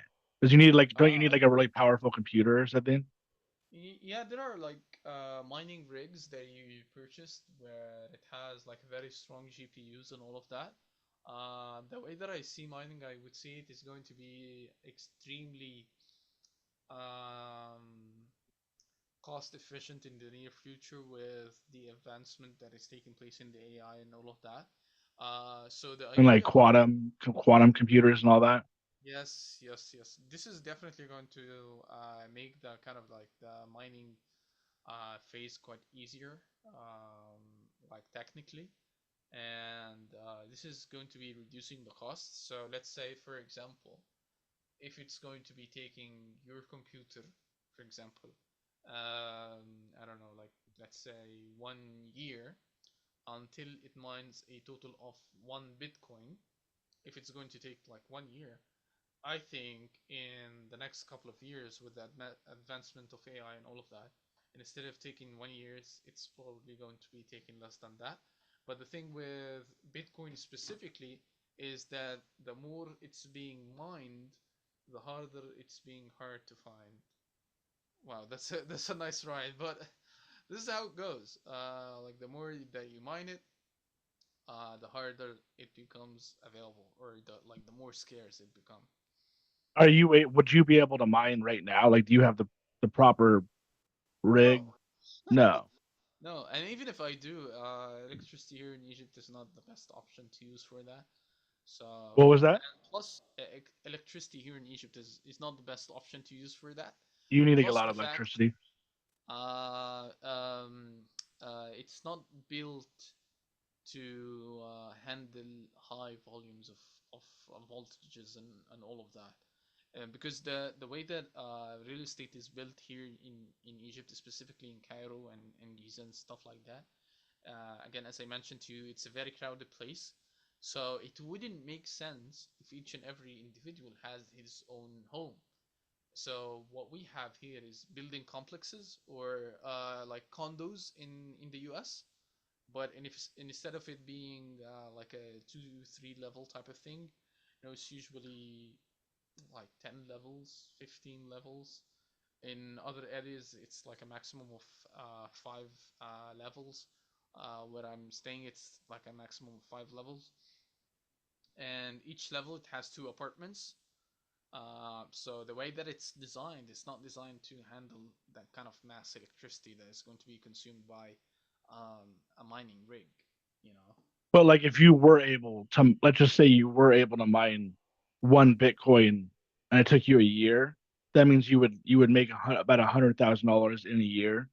Yeah, and this is a hypothetical thing. This does not happen. It's probably No, going to take like yeah, yeah, yeah. more But you're years. saying like in the future it might be able to happen.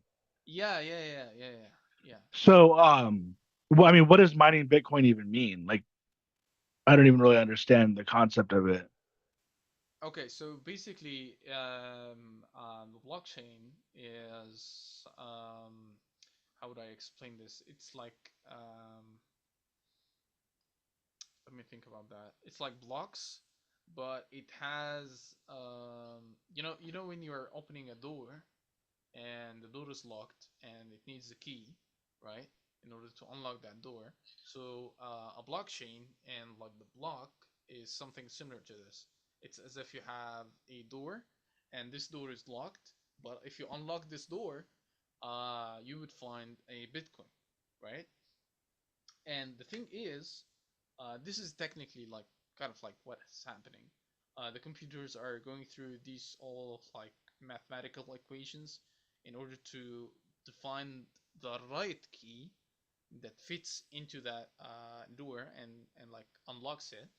But the process of finding the right key and all of this takes a lot of computing powers.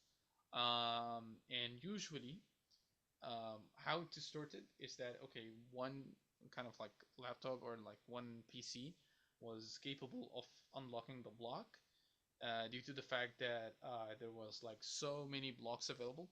But currently the kind of like the number of bitcoins to be mined is getting less and less over time. And the way that it's designed is that over time, this kind of key that unlocks the door changes into different types. So instead of like this computer guessing all of like the possible keys, No, I'll need like 10 computers to be working at the same time, trying to unlock that same exact door. And at the end, once they reach a solution, each and every each and every computer gets a piece of the kind of the price that they find after they unlock that door. So if they found 1 Bitcoin, it gets divided on the 10 computers that were trying to mine or trying to unlock that door. Does that make sense? I mean, honestly, it's confusing. I've Yeah. tried to like understand it before, and it's confusing to me. But like, it's something that they is it something that was designed to where like they want you to do it. It's not illegal, right? But is it like something that they want people to be able to mine Bitcoin? Like, what's not so much what's the purpose of it, but like what's is it designed for people to intentionally do it? Like, you know what I mean? Like, did they design this so they like do they want people to like mine Bitcoin basically? Like, what's the purpose of it? I don't really get. It's similarly with gold, right? Like we do know, like there is a very scarce amount of gold. Let's say like the total gold that exists on Earth is 1 million kilogram, for example. Okay, and we as humans across the globe, we were only able to mine 90% of that. So that's around 900,000 kilos of gold, right? And the remainder 100,000 kilos of wool, we don't know where they are. And even if we do know where they are, we don't know if we will be able to get them because they might be in a very rural area, they might be very hard to reach, and all of that. So the idea of mining Bitcoin is something that adds to it being scarce, just like gold. The more scarce it is, the more value it has. So it's Like, so similar. you're just it's Yeah. almost like it's like a digital form of mining gold. Yes. Like, instead Yes. of going out and like literally looking for gold, you're trying to find it Yeah. online. Yeah. And then, are you able to mine any type of cryptocurrency, or is it just Bitcoin? You can definitely mine other types of cryptocurrencies if like the technology provides that. Some altcoins does like throw all the supply to the market to be able to buy and sell it. Other kind of projects make like some kind of a split where a portion of the supply is in the market that people can trade with, and another portion is to be mined. So it's different per project. But the thing Yeah, I mean, you with said that you kind of made it sound like when you did yeah, your research into Luna, like you didn't know much about it, but it sounds like you do know a good amount about it. I don't know if it's now as I opposed to do know now. before. So I do you know now. studied it kind of after the fact.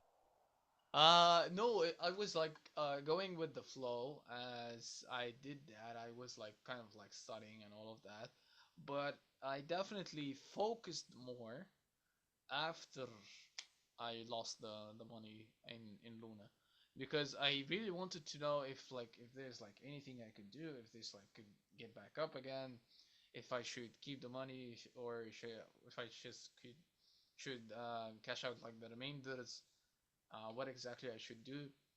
So yeah, I studied a little bit more after that happened, to be honest. But like, you don't think that you'll do any more investing, or do you think you will? So far, no. It's quite risky, and throughout my experience, if you really want it to work, you will need to live and breathe crypto. Meaning that your eyes won't leave the screen, right? So, to me personally, this is not something that I want to do. Yeah. And like, can anybody just make a coin? Like, would you be able to like make like a Mo coin? Yeah, yeah, it's quite easy. It doesn't take actually much time. Like Have you thought less about than doing an that? I hour. mean, the hard part about that would be, I guess, just pushing it, right? Like, you just have to Yeah, the somehow. marketing part. Yeah, yeah. I mean, have you ever thought about like, um, that angle? Like, do you think there's a possibility? Because it's all about marketing. Well, that leads into what you do now is digital marketing, right? Um, have you thought about like not necessarily making your own Mo coin, but let's just say you made your own Mo coin. Do you think that you'd be able to kind of create enough bots on Twitter and social media to kind of like pump it? Do you think Yeah. that type of thing is possible? Have you ever thought Yeah, about? it's definitely possible because the thing is, it's like most of these altcoins are hype based, meaning that they don't have actual value. Their own value is in the buy low, sell high type of thing. So this is like the kind of the goal with creating something like that. And personally speaking, yes, I did think about creating a coin, and this was also one of the kind of like the initial conversations that I had with this guy who introduced me to crypto in general. Um, and the thing with it is that if I'm going to be creating a coin, the way that I see it, it should provide some kind of a value. So it can be like something within a video game or something like that. But I don't have something to offer that I can make with it the kind of the crypto. Let me give you an example. I think you know the video game GTA, right? Yeah, Grand Theft Auto. Awesome. Yeah. Awesome. I think that the next version, GTA 6, I think that it's going to have some kind of a crypto. It should. It should have because and if it does, this is going to be a major shift and a major change. And whatever the coin that they are going to be using, it's going to be definitely one of the top coins in terms of market cap. I think it's going to be like surpassing Dogecoin and Shiba. If that happens, right? Because the thing is, it has utility. It can be used in something, right? And it can be traded. So people can sell it for actual monetary value, which is like US dollar, for example. Maybe you are like a player in the online version of the game, and you want to buy like a million coins. So you contact someone and say, "Hey, I want a million coins to my account. Can you trade that or do anything about that?" And he'll go, "Yeah, that would be $20, for example. I don't know." So it has utility. That's the whole purpose of it. That's the whole point of it. It has utility. It can be used to do something with it. And I think if something like that happens, I think it's going to be exploding for sure. But again, back to your question, is this is something that I have like kind of like tried to do or have thought about? Yes, I did, but I didn't do it because I don't have like the utility to provide anything with it. It's if I would be doing this, it's going to be definitely a scam because it has no value. It's only value if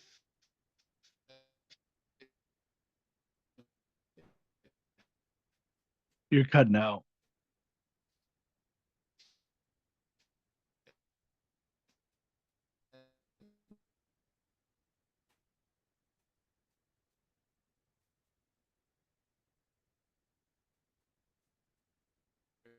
Hello,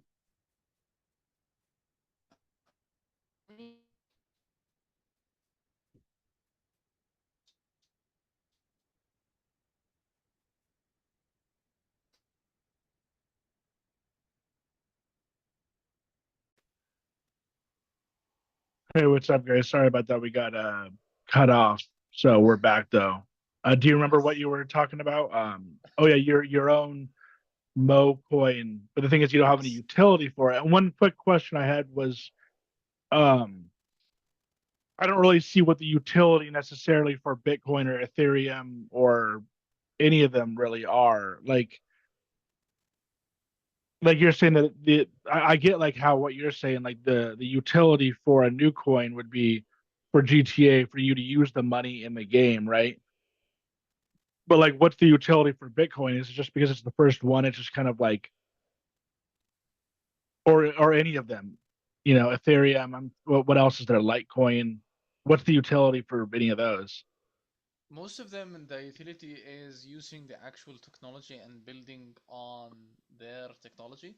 So what that means is building something that is like similar to kind of like creating your own blockchain or creating your own coin as a segment of that block, and to translate it into like the kind of like the example that we were talking about, remember the door and the key and all of that. So the utility of most of these big coins is to be able to use the same kind of encryption, the same kind of tools that they use to like lock the doors and all of that. So that's their like utility coming in their technology, in be able to building on their technology and building something like with their technology. So this is mostly their utility is coming from. But the thing is like, what would be the utility? Like, why would I choose to use Bitcoin or any of those other ones as opposed to money? Like, why?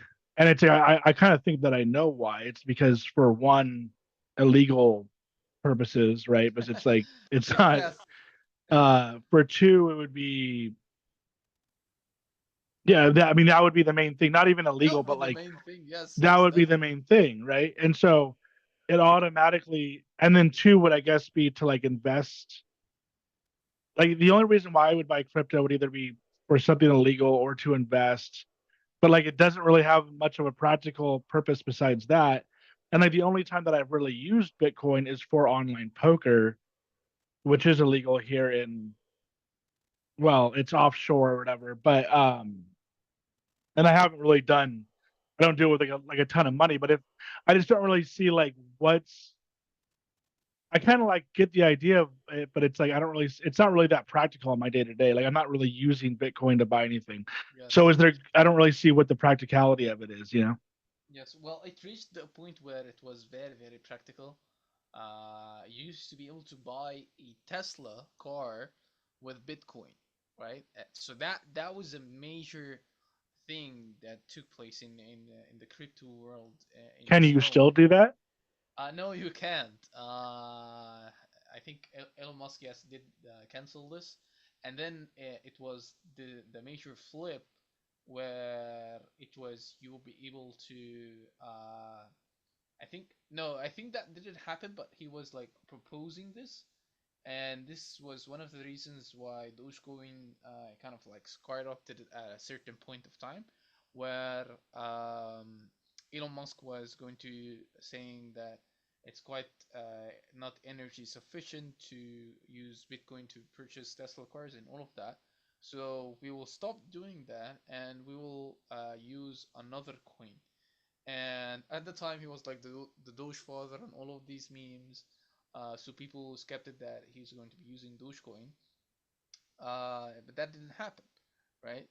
And people still to this day say like, okay, something like Dogecoin is going to be used in that scenario, and things like Bitcoin is going to be used in similar scenarios. Currently, currently speaking, Bitcoin is becoming more practical. Like you have currently ATMs that you can exchange Bitcoin with. Like you can give it cash, like deposit cash into that ATM, and it will send Bitcoin to your own wallet that you type in, right? So that's something that adds to it being practical and it being utilized a little bit more. But for those who are like really, really immersed into the technology and into all of the trends that are taking place and all of these things, they I wouldn't say they know, but I would say at least they can like predict when is it going to be like truly utilized in your normal day-to-day life, right? Like, as if like you're using like Apple Pay and like you're tapping and paying with it, stuff like that. I personally I don't know when something like this is going to be taking place, but I know there was like a country, Salvador, I guess, or something like that. The president of Salvador was using Bitcoin in governmental procedures. So they were like accepting Bitcoin in governmental procedures and fees and all of that. So the kind of the utility is something that is determined by the people. When it comes to these kind of like big kind of coins like Bitcoin, Ethereum, these kind of stuff, it's mostly determined by the people. But it's also we need to remember that we have big financial corporations who are investing money in Bitcoin, right? We have the Bitcoin fund and all of that things, and the Bitcoin ETF, things like that. All of these things tells the investors, not the normal day-to-day consumers, tells the investors that definitely these financial institutions do know that there will be a more utilization of this kind of coin, or there will be more utility to this coin, stuff like that. But me personally, I don't really know. I agree with you. I don't see much of actual utility to such coins right now. What I do know is that people mostly use it for its own technology and try to like build on top of it. But other than that, I don't know much to be honest. Yeah. So in terms of I want to get into like what you do, but then also in terms of just making money, like do you see it seems like it's so I think ultimately everybody just, ideally wants to make money the easy way, and that's by Yeah, essentially kind of doing what you did, was putting your money into Bitcoin or whatever, like maybe starting with not much, although you had a lot, but like do you do you do you see any paths forward to making money in easily? crypto. Well, no, not even necessarily in crypto. Because crypto comes with, like, I mean, don't get me wrong. Obviously, I get It's high investing, risk, but high reward. it's high risk, high reward, and I mean more in kind of like, I guess, in terms of like what you do, maybe even like in digital marketing or just really with anything. I mean, it just seems like it's so hard to make even like $5 a day doing something you like or something. Yeah, And like so recently, like I said, I have a YouTube channel, and I get took me forever to get monetized. I finally got monetized. I'm not making well, like a lot. congratulations. Thank you. I mean, it's a big deal. Like every night I'm making videos, like editing and um I'll tell you a tip but that it's saves much time in regards to editing. what's up? I will tell you a tip that will save you a lot of time in editing specifically. Okay. Well, any tips in general relating to making money, and it just seems like, and I mean, I guess the main thing that comes to mind right now would be like AI, like using AI or Yeah. anything coming coming, that's coming up or whatever that can help people make money. Do you have any ideas on Yes. that? And then Yeah, also definitely. you can relay that into your digital marketing, because you have a digital marketing company now, right? Yes, I do. Yeah. Yeah. Okay. Okay. So here's the thing. First off, and I just want to preface with this, is that if you want to, it's a quote from a movie. If you want to win the lottery, you have to make the money to buy the ticket, right? Yeah. And it's very true. It's very true.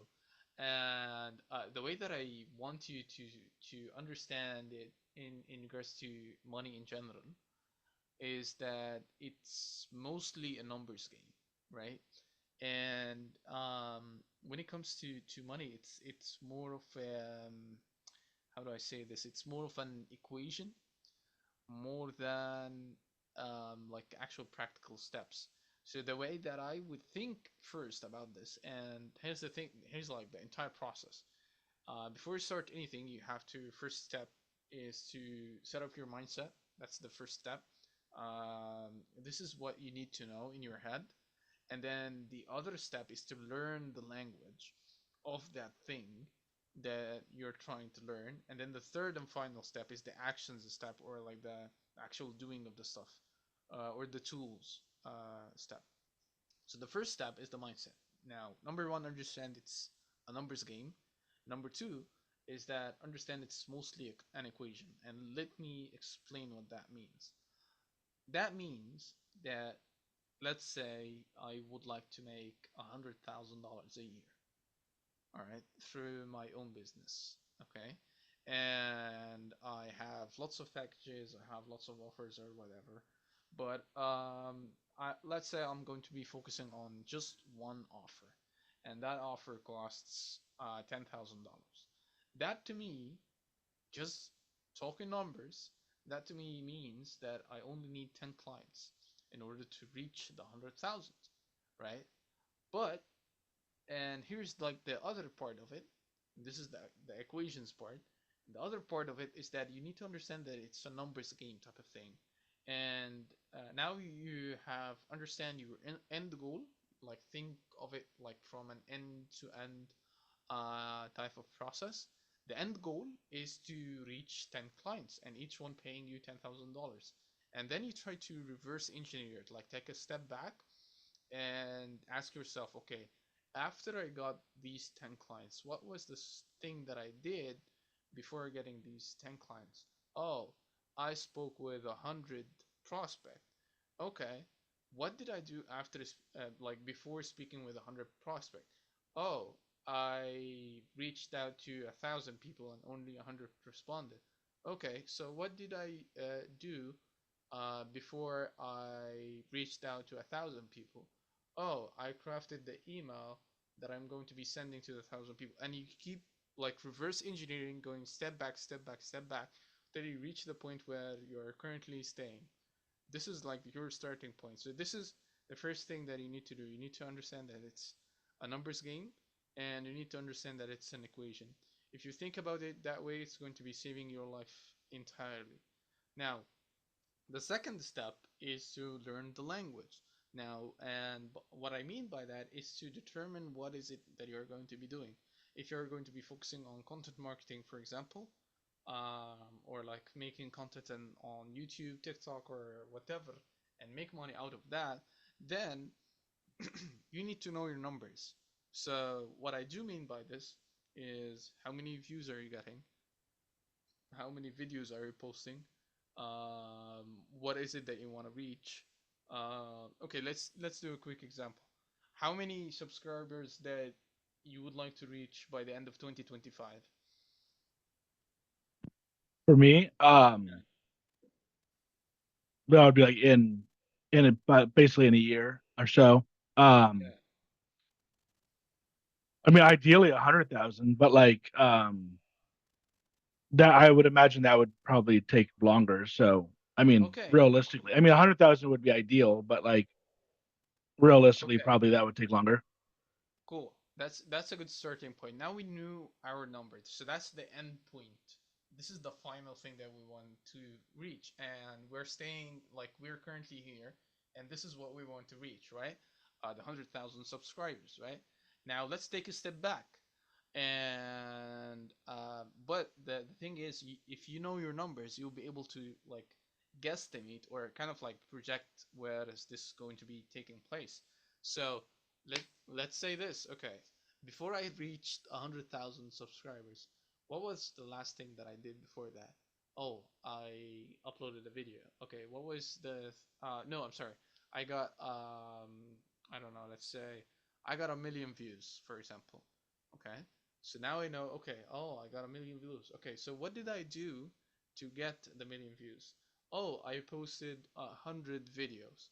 Okay, so I posted 100 videos. And then you keep going step back, step back, step back until you reach the point where, okay, I have a roadmap of things that I need to follow. And according to the numbers, if I create 100 videos across that year, I'm projecting if each and every video out of those 100 videos, if each and every video gets 10,000 views, this means in total I'm getting a 1 million views, and this means in total I'm getting a total of 100,000 subscribers. So this is how you kind of like overview this in order to be able to tell what exactly to do. Now, when it comes to monetization, there is way so many things that you can do. You can do affiliate marketing. You can just make money from the ads itself. In the US, as I know, there is a program called a TikTok creativity program where you can join this and you can actually make a lot of money because um, for each 1 million view, you'll be getting paid around $1,000. So it's like $1 CPM, and CPM is like the cost per mile or like the cost per 1,000 views. So that's something that is really good and it pays well. So that's something that you might want to check. But what if I'm someone who doesn't have content, or I'm someone who's not like recording content? That's fine. Just take a podcast like this one, go to a website called Crayo.ai, Crayo.ai, upload any kind of video or like, the screen recording of your favorite streamer or whatever the case, and upload it to Crayo.ai. It will auto transcribe and auto add captions. In addition to that, it will also add the GTA gameplay or Minecraft gameplay or whatever it is underneath the original video, so that it's not like copyrighted, where you can like normally post it on TikTok. You can do something like that and post a lot of videos and get lots of views and then make money out of that. So that's something that you can do. To me personally, when it comes to making money online, I think uh, what's going to be quite trending, and this is what I've been working on personally in my business as well. Content marketing is going to be huge, and the thing with it is that the AI kind of avatars are also going to be playing a pivotal role when it comes to that.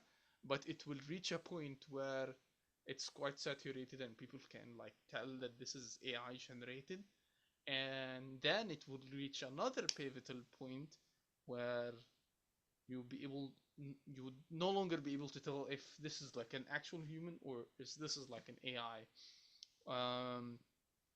So yeah, that's how I see this. And through time, you try to like set your KPIs and look for the key metrics that you should be focusing on that makes more sense to you.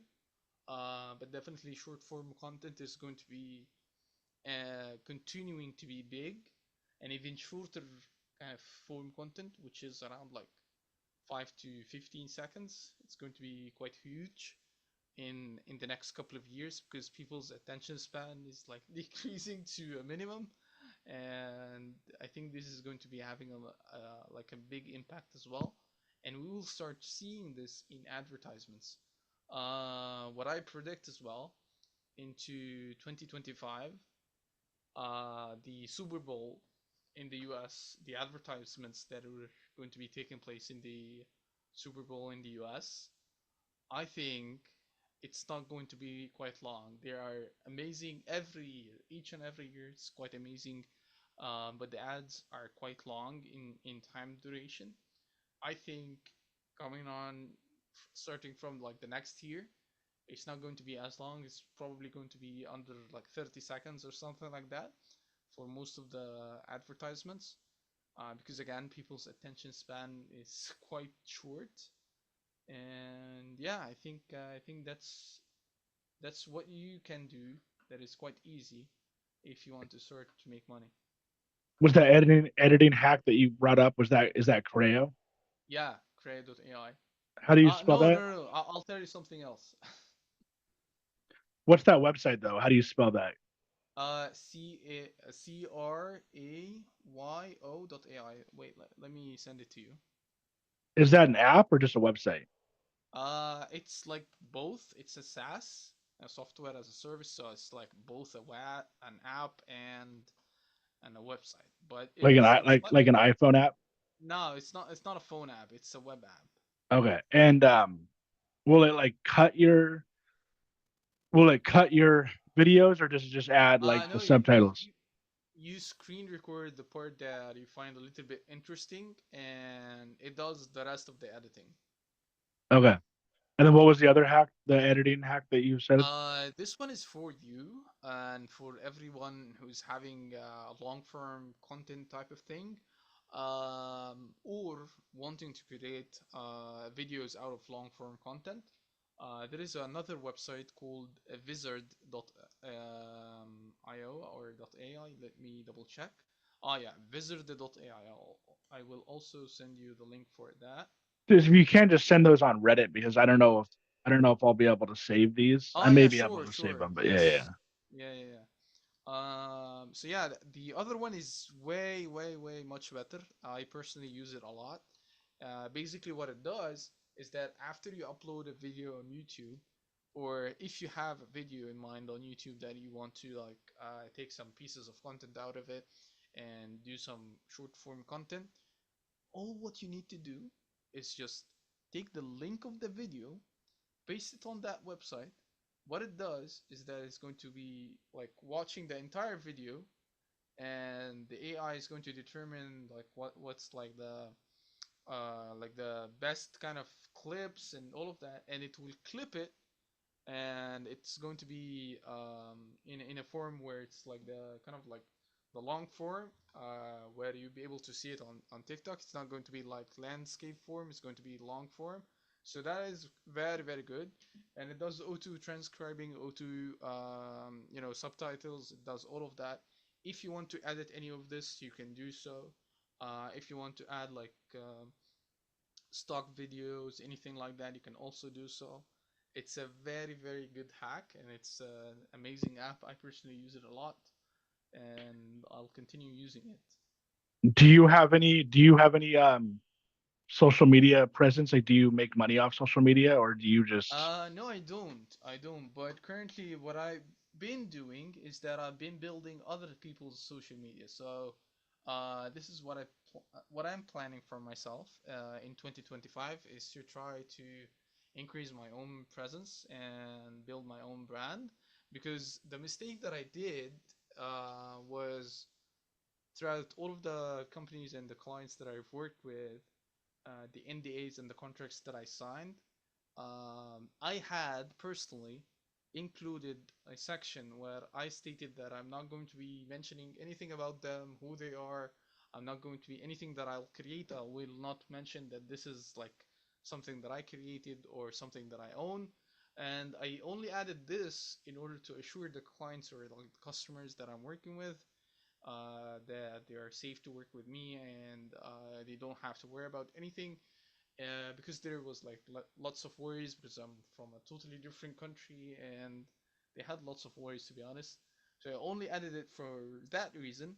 But I realized over time is that I don't have a portfolio of my own, despite the fact that I worked with over 30 different clients in like 4 or 5 different industries, right? But I don't have something to my own because of that specific thing that I added in the contracts. yeah, I would think that the best way for someone like you was I've talked to other people. I had another guy on and from India and he was like telling me about YouTube marketing and whatever. And but like he didn't have his own he didn't even have like a website for his business Mm, or anything at all. And he said, mm. and like I don't really believe him to be honest, but he said that like it was for some reason, like I don't remember what his reasoning was, but for some reason he didn't have any online presence intentionally. But like, do you have any online presence? Like, do you have a website or anything? Like, Yes, I do have a YouTube channel that I've been working on quite recently, and I think a couple of months ago, I think like a month or two ago, I did something quite cool. I did like a free online digital marketing course for beginners. So that's something that I did. You can look it up. It's called Mole Solutions TV. I can also send you the link through Reddit as well. yeah.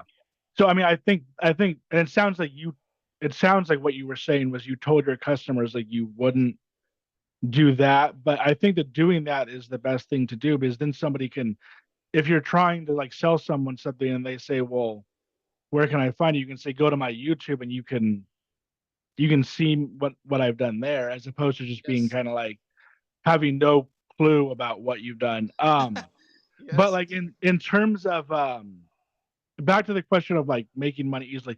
No, I mean I understand like the what you gave me was good advice. I think that it's kind of what's the word? Um, yeah, it was good advice. It was kind of like business advice or whatever. But like Yeah. in terms of just let's just say I come to you and I say, and I don't even know if you're like the right person to ask for this, but like it doesn't even have to be social media. Just like, hey Mo, like basically I want to make like for instance, okay, so I don't know if you have you played online poker at all before or poker at Yes, in all. games. Yeah, yeah, yeah. You play Yeah, in poker games. in what? But not with real money, like with money in games. Yeah. Just for fun. Yeah, yeah, Yeah. yeah.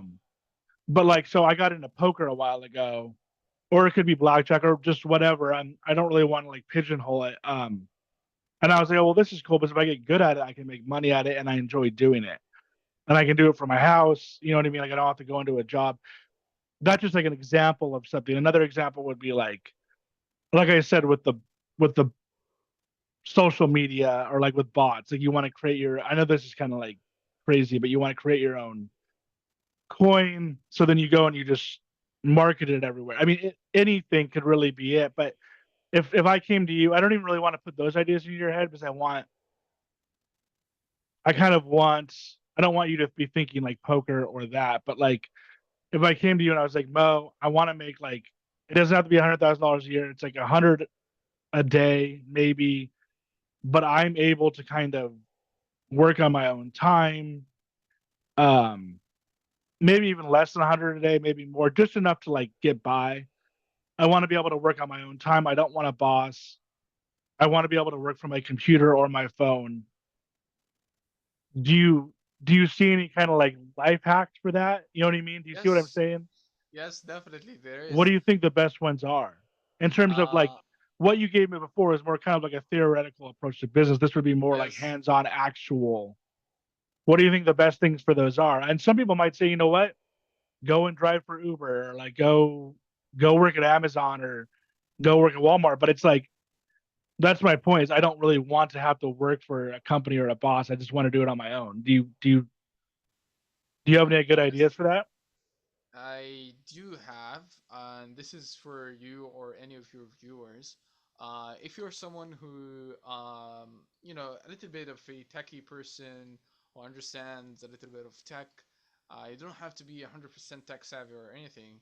But if you're someone who is like living in the US or living actually in anywhere in the world, and you want to make a little bit of money on the side and all of that, so let me teach you something.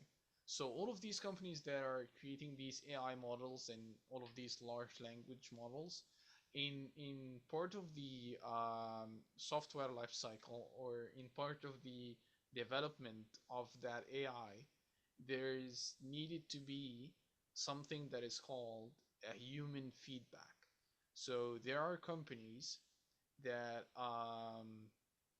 these people who are developing these AIs, they go out to these companies and they tell them that we're developing the AI for blah blah blah reasons, and currently we are at the stage where we need the human feedback, but we need it at a very huge scale because we need lots of data points. So they tell them, okay, I'll get you people to work on that, and basically your job is going to be things like you will be prompted with a question and an answer, and you will be told that the AI or like ChatGPT for example was asked that question and answered that answer. Do you think that this makes sense, or do you think that this does not make sense, and why? And you'll like write your judgment. So there's a very popular website for this. It's called One Forma. It has these kind of projects where you're providing the human feedback for these AIs. Also, it has different other projects, something like translating if you're someone who's bilingual, or um, translation reviews. Also, if you're someone like with a US accent, or a UK accent. There is like definitely different vocab from each country, and there is like needed to be like also again manual human checks in regards to the vocabulary and what is equivalent and all of that. So these also are types of like the projects that it has there, and it's free to join. It's 100% legit. This is not bullshit. I personally did it myself a couple of years ago, way before it was one format. It was another name. Also, there is another company that is very very popular. You were saying something? Oh, sorry. What's it called? One Pharma? Yes, yes. I sent you the link as well All online. right, great, thanks. Yeah. There is another one that is also very popular, but this one I would personally recommend to anyone who has like AI skills, or not like AI skills, but anybody who has very technical skills when it comes to coding and stuff like that. It's another company called Outlier.ai. Basically, they are again same idea, very big company who get asked by other small companies to do like the manual human review of their AI or like train their AI. You can find like lots of opportunities there. Again, 100% legit. They pay through PayPal or do bank transfer, whatever is most suitable for you. Um, How so much do yeah, they that's pay? the pay is different. Like it's based on the job. Like for Outlier, you'd have things that pay you around like $15 an hour, $20 an hour, stuff like that. And You you would can just have work from things that home, like on a computer. 100% work from anywhere, not just from home. Yeah, All right, well that's cool. That's some good information. I yeah. have to wrap up at 3, so I want to make Okay. sure we get to your uh your business and all that, what you do, who you've worked with, and then do you know a good amount about AI? Currently I've been studying throughout the past year. Yeah, I've been studying quite a lot. Yeah. Yeah, I that wouldn't that's say probably something we I'm could have. as expert in the coding part, but I would say I do know quite stuff. Yeah. Yeah, I was gonna say we probably could have talked about that too. I didn't know that you were like into all this stuff. It's fine. We can talk about that again next time. I'm happy to Yeah, do for so. sure. Yeah. So yeah, if you could just plug your not only plug, but I also kind of am interested in what you do. Is it mainly only YouTube, Instagram, TikTok, or just anything digital, anything online, or Let me tell you very plain and simple what is it that I do. So you're scrolling on TikTok, Instagram Reels, or whatever, and then you find this kind of annoying guy a little bit that is talking about any kind of tool or idea or anything, and then at the end he doesn't share its name or doesn't share how this specific thing is done. He says something like, comment the word go and I'll DM you straight away what is the whatever he was talking about. And then once you comment the word go, you'd find immediately a text from this guy sending you whatever was promised, right? This is 100% automated.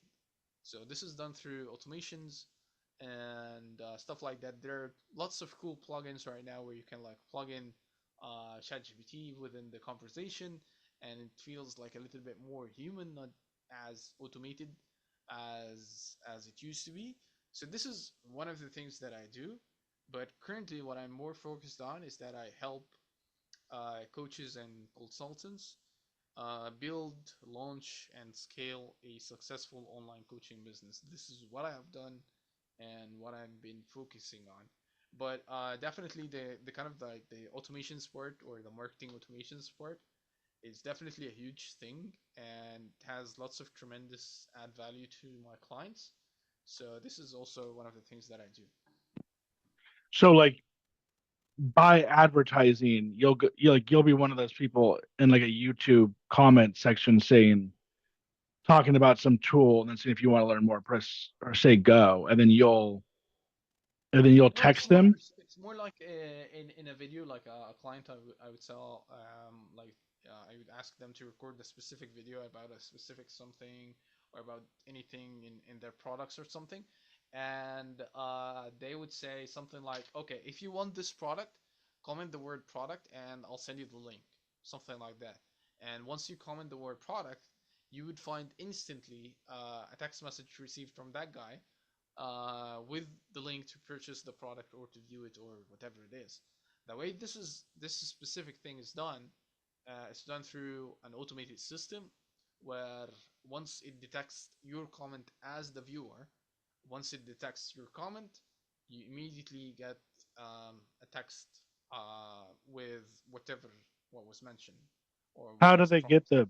How do they know? How do they get the person's phone number to text them? No, this is done through the comments on Instagram, for example. Well, that's. Oh, you mean they'll check? They'll message you on Instagram. Yeah, yeah, yeah, yeah. Okay. And did you build that system, or are you just using another person's system?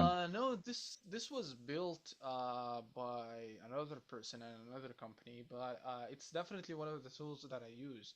Currently, there are like bazillion different tools available, but like 2 to 3 years ago, this was like the only tool that was available.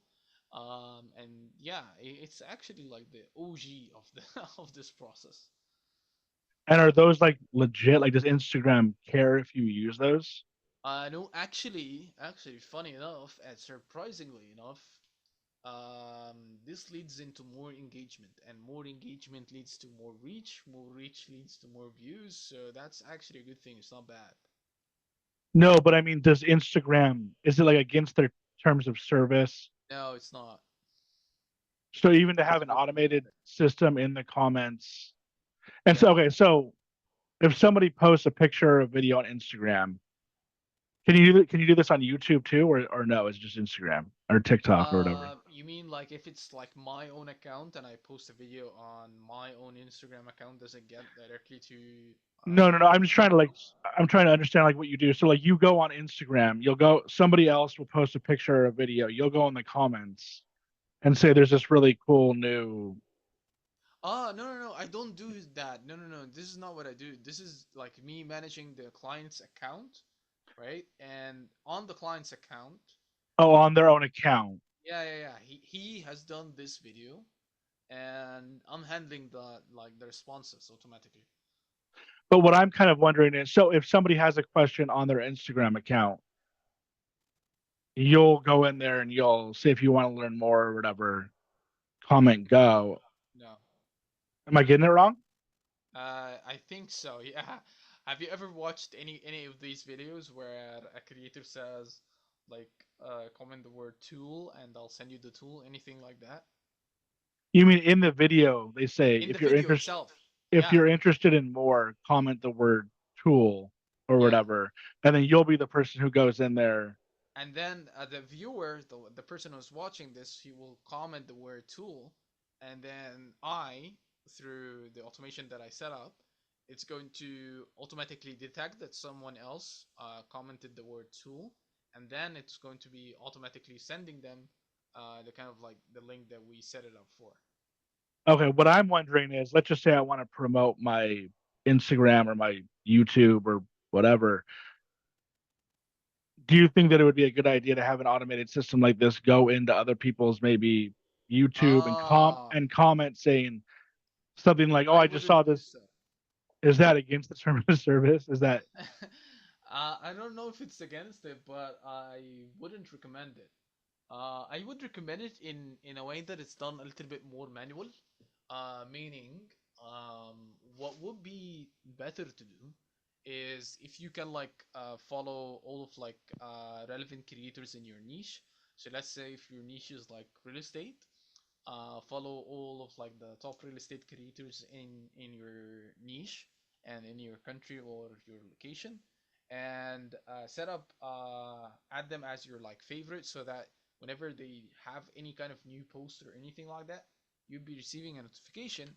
And the thing that you would do that is not against the terms and is also a good thing to do is to add like a valuable comment after like watching the video or the piece of content.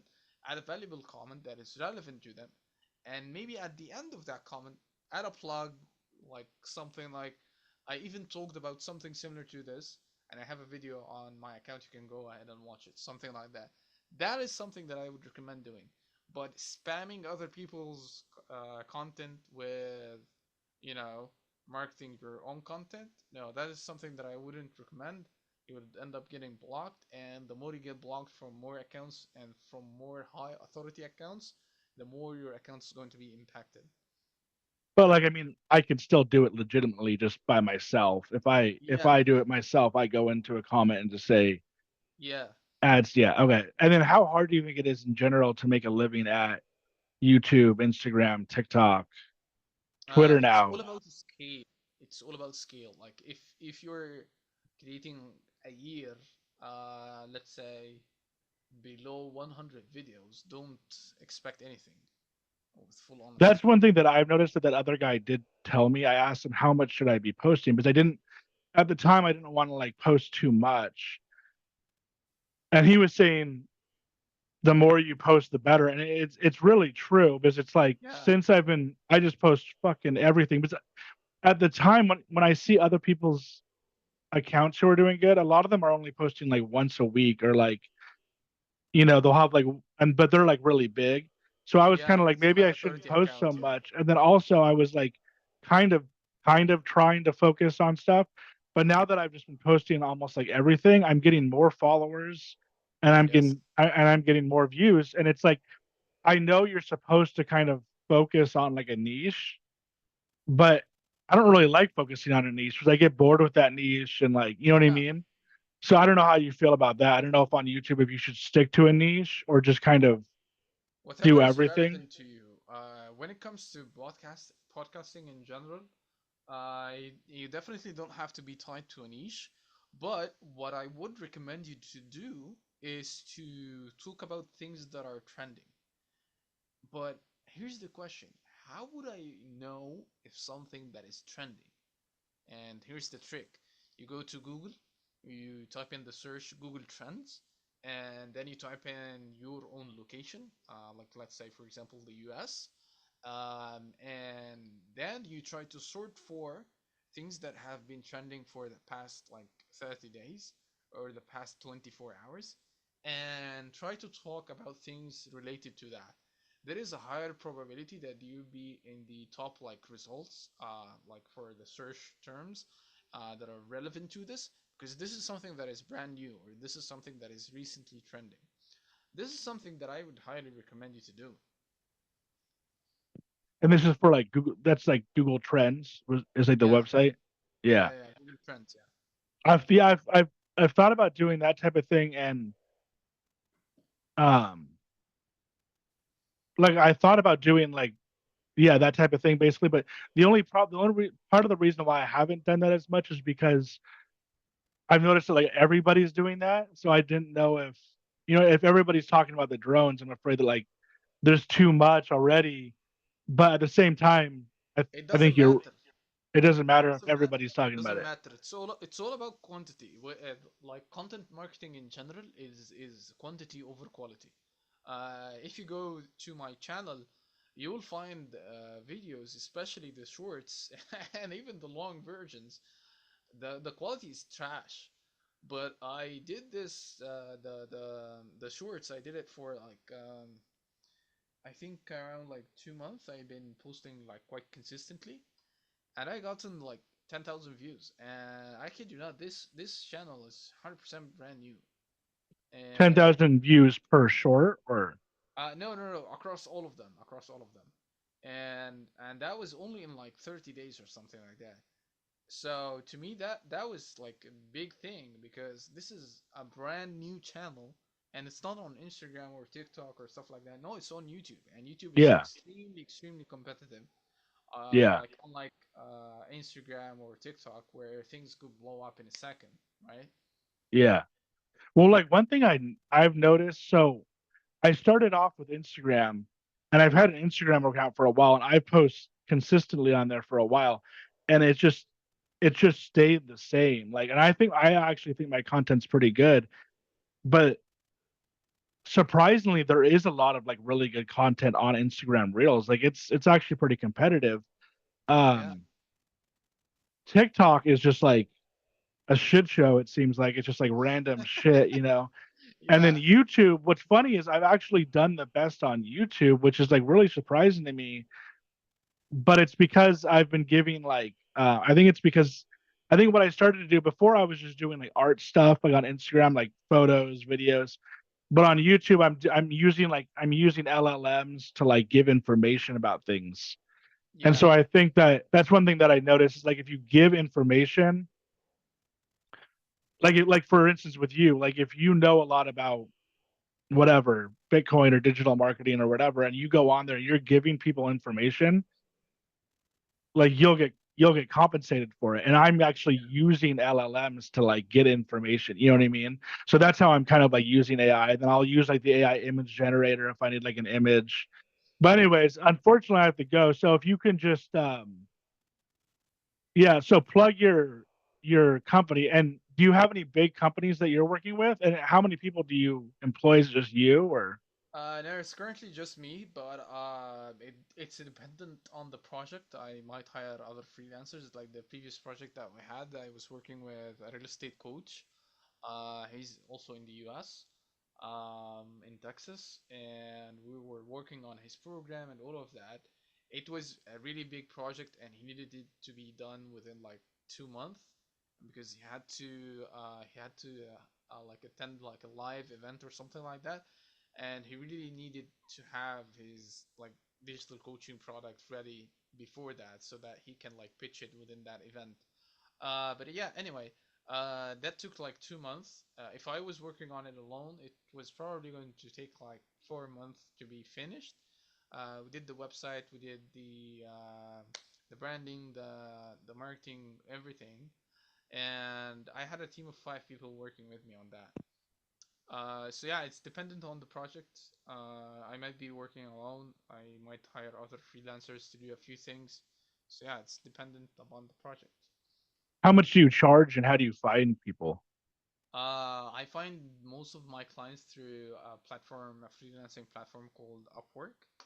And apart from that, I go through Instagram. I reach out to people on Instagram. That's how I technically find them. But I don't like reach them directly on Instagram. I find them on Instagram and then I try to find their website and cold email them from there. This is where I get like most of my conversions or like most of my clients. And then how much do you charge if Again, dependent on the project and what like the customer really wants. But to give you an example, I have a productized service called the Instagram revamp. Basically, what I do is that I like reset your kind of like Instagram profile and re-optimize it and give you a guidance for 2 months, and that is for $500. But this is like the kind of like the base tier. And again, dependent on the project and on the coach itself, I have projects that could go up all the way to 5,000, 10,000, depending on what exactly needs to be done. so pretty expensive? Yeah. And then how much or what's the name of the company or is it just you or No, it's just me. There's no like actual company. It's just like me, technically, like legally freelancing this. I don't have like an incorporated company around that. and then how much like where can we find you online? Like do you have a website or no? Yeah, people can find me through the YouTube channel, Mo Solutions. You will have a link through the channel where you'll be able to like book a meeting with me through that if you want. I can also like send you the link for that as well. Yeah, just is there a website or just a YouTube channel? No, it's just your YouTube channel for now. Yeah. Okay, yeah, just send me that YouTube link. And then lastly, I always ask if there's anything that you want that you what kind of like music, movies, podcasts that you're into.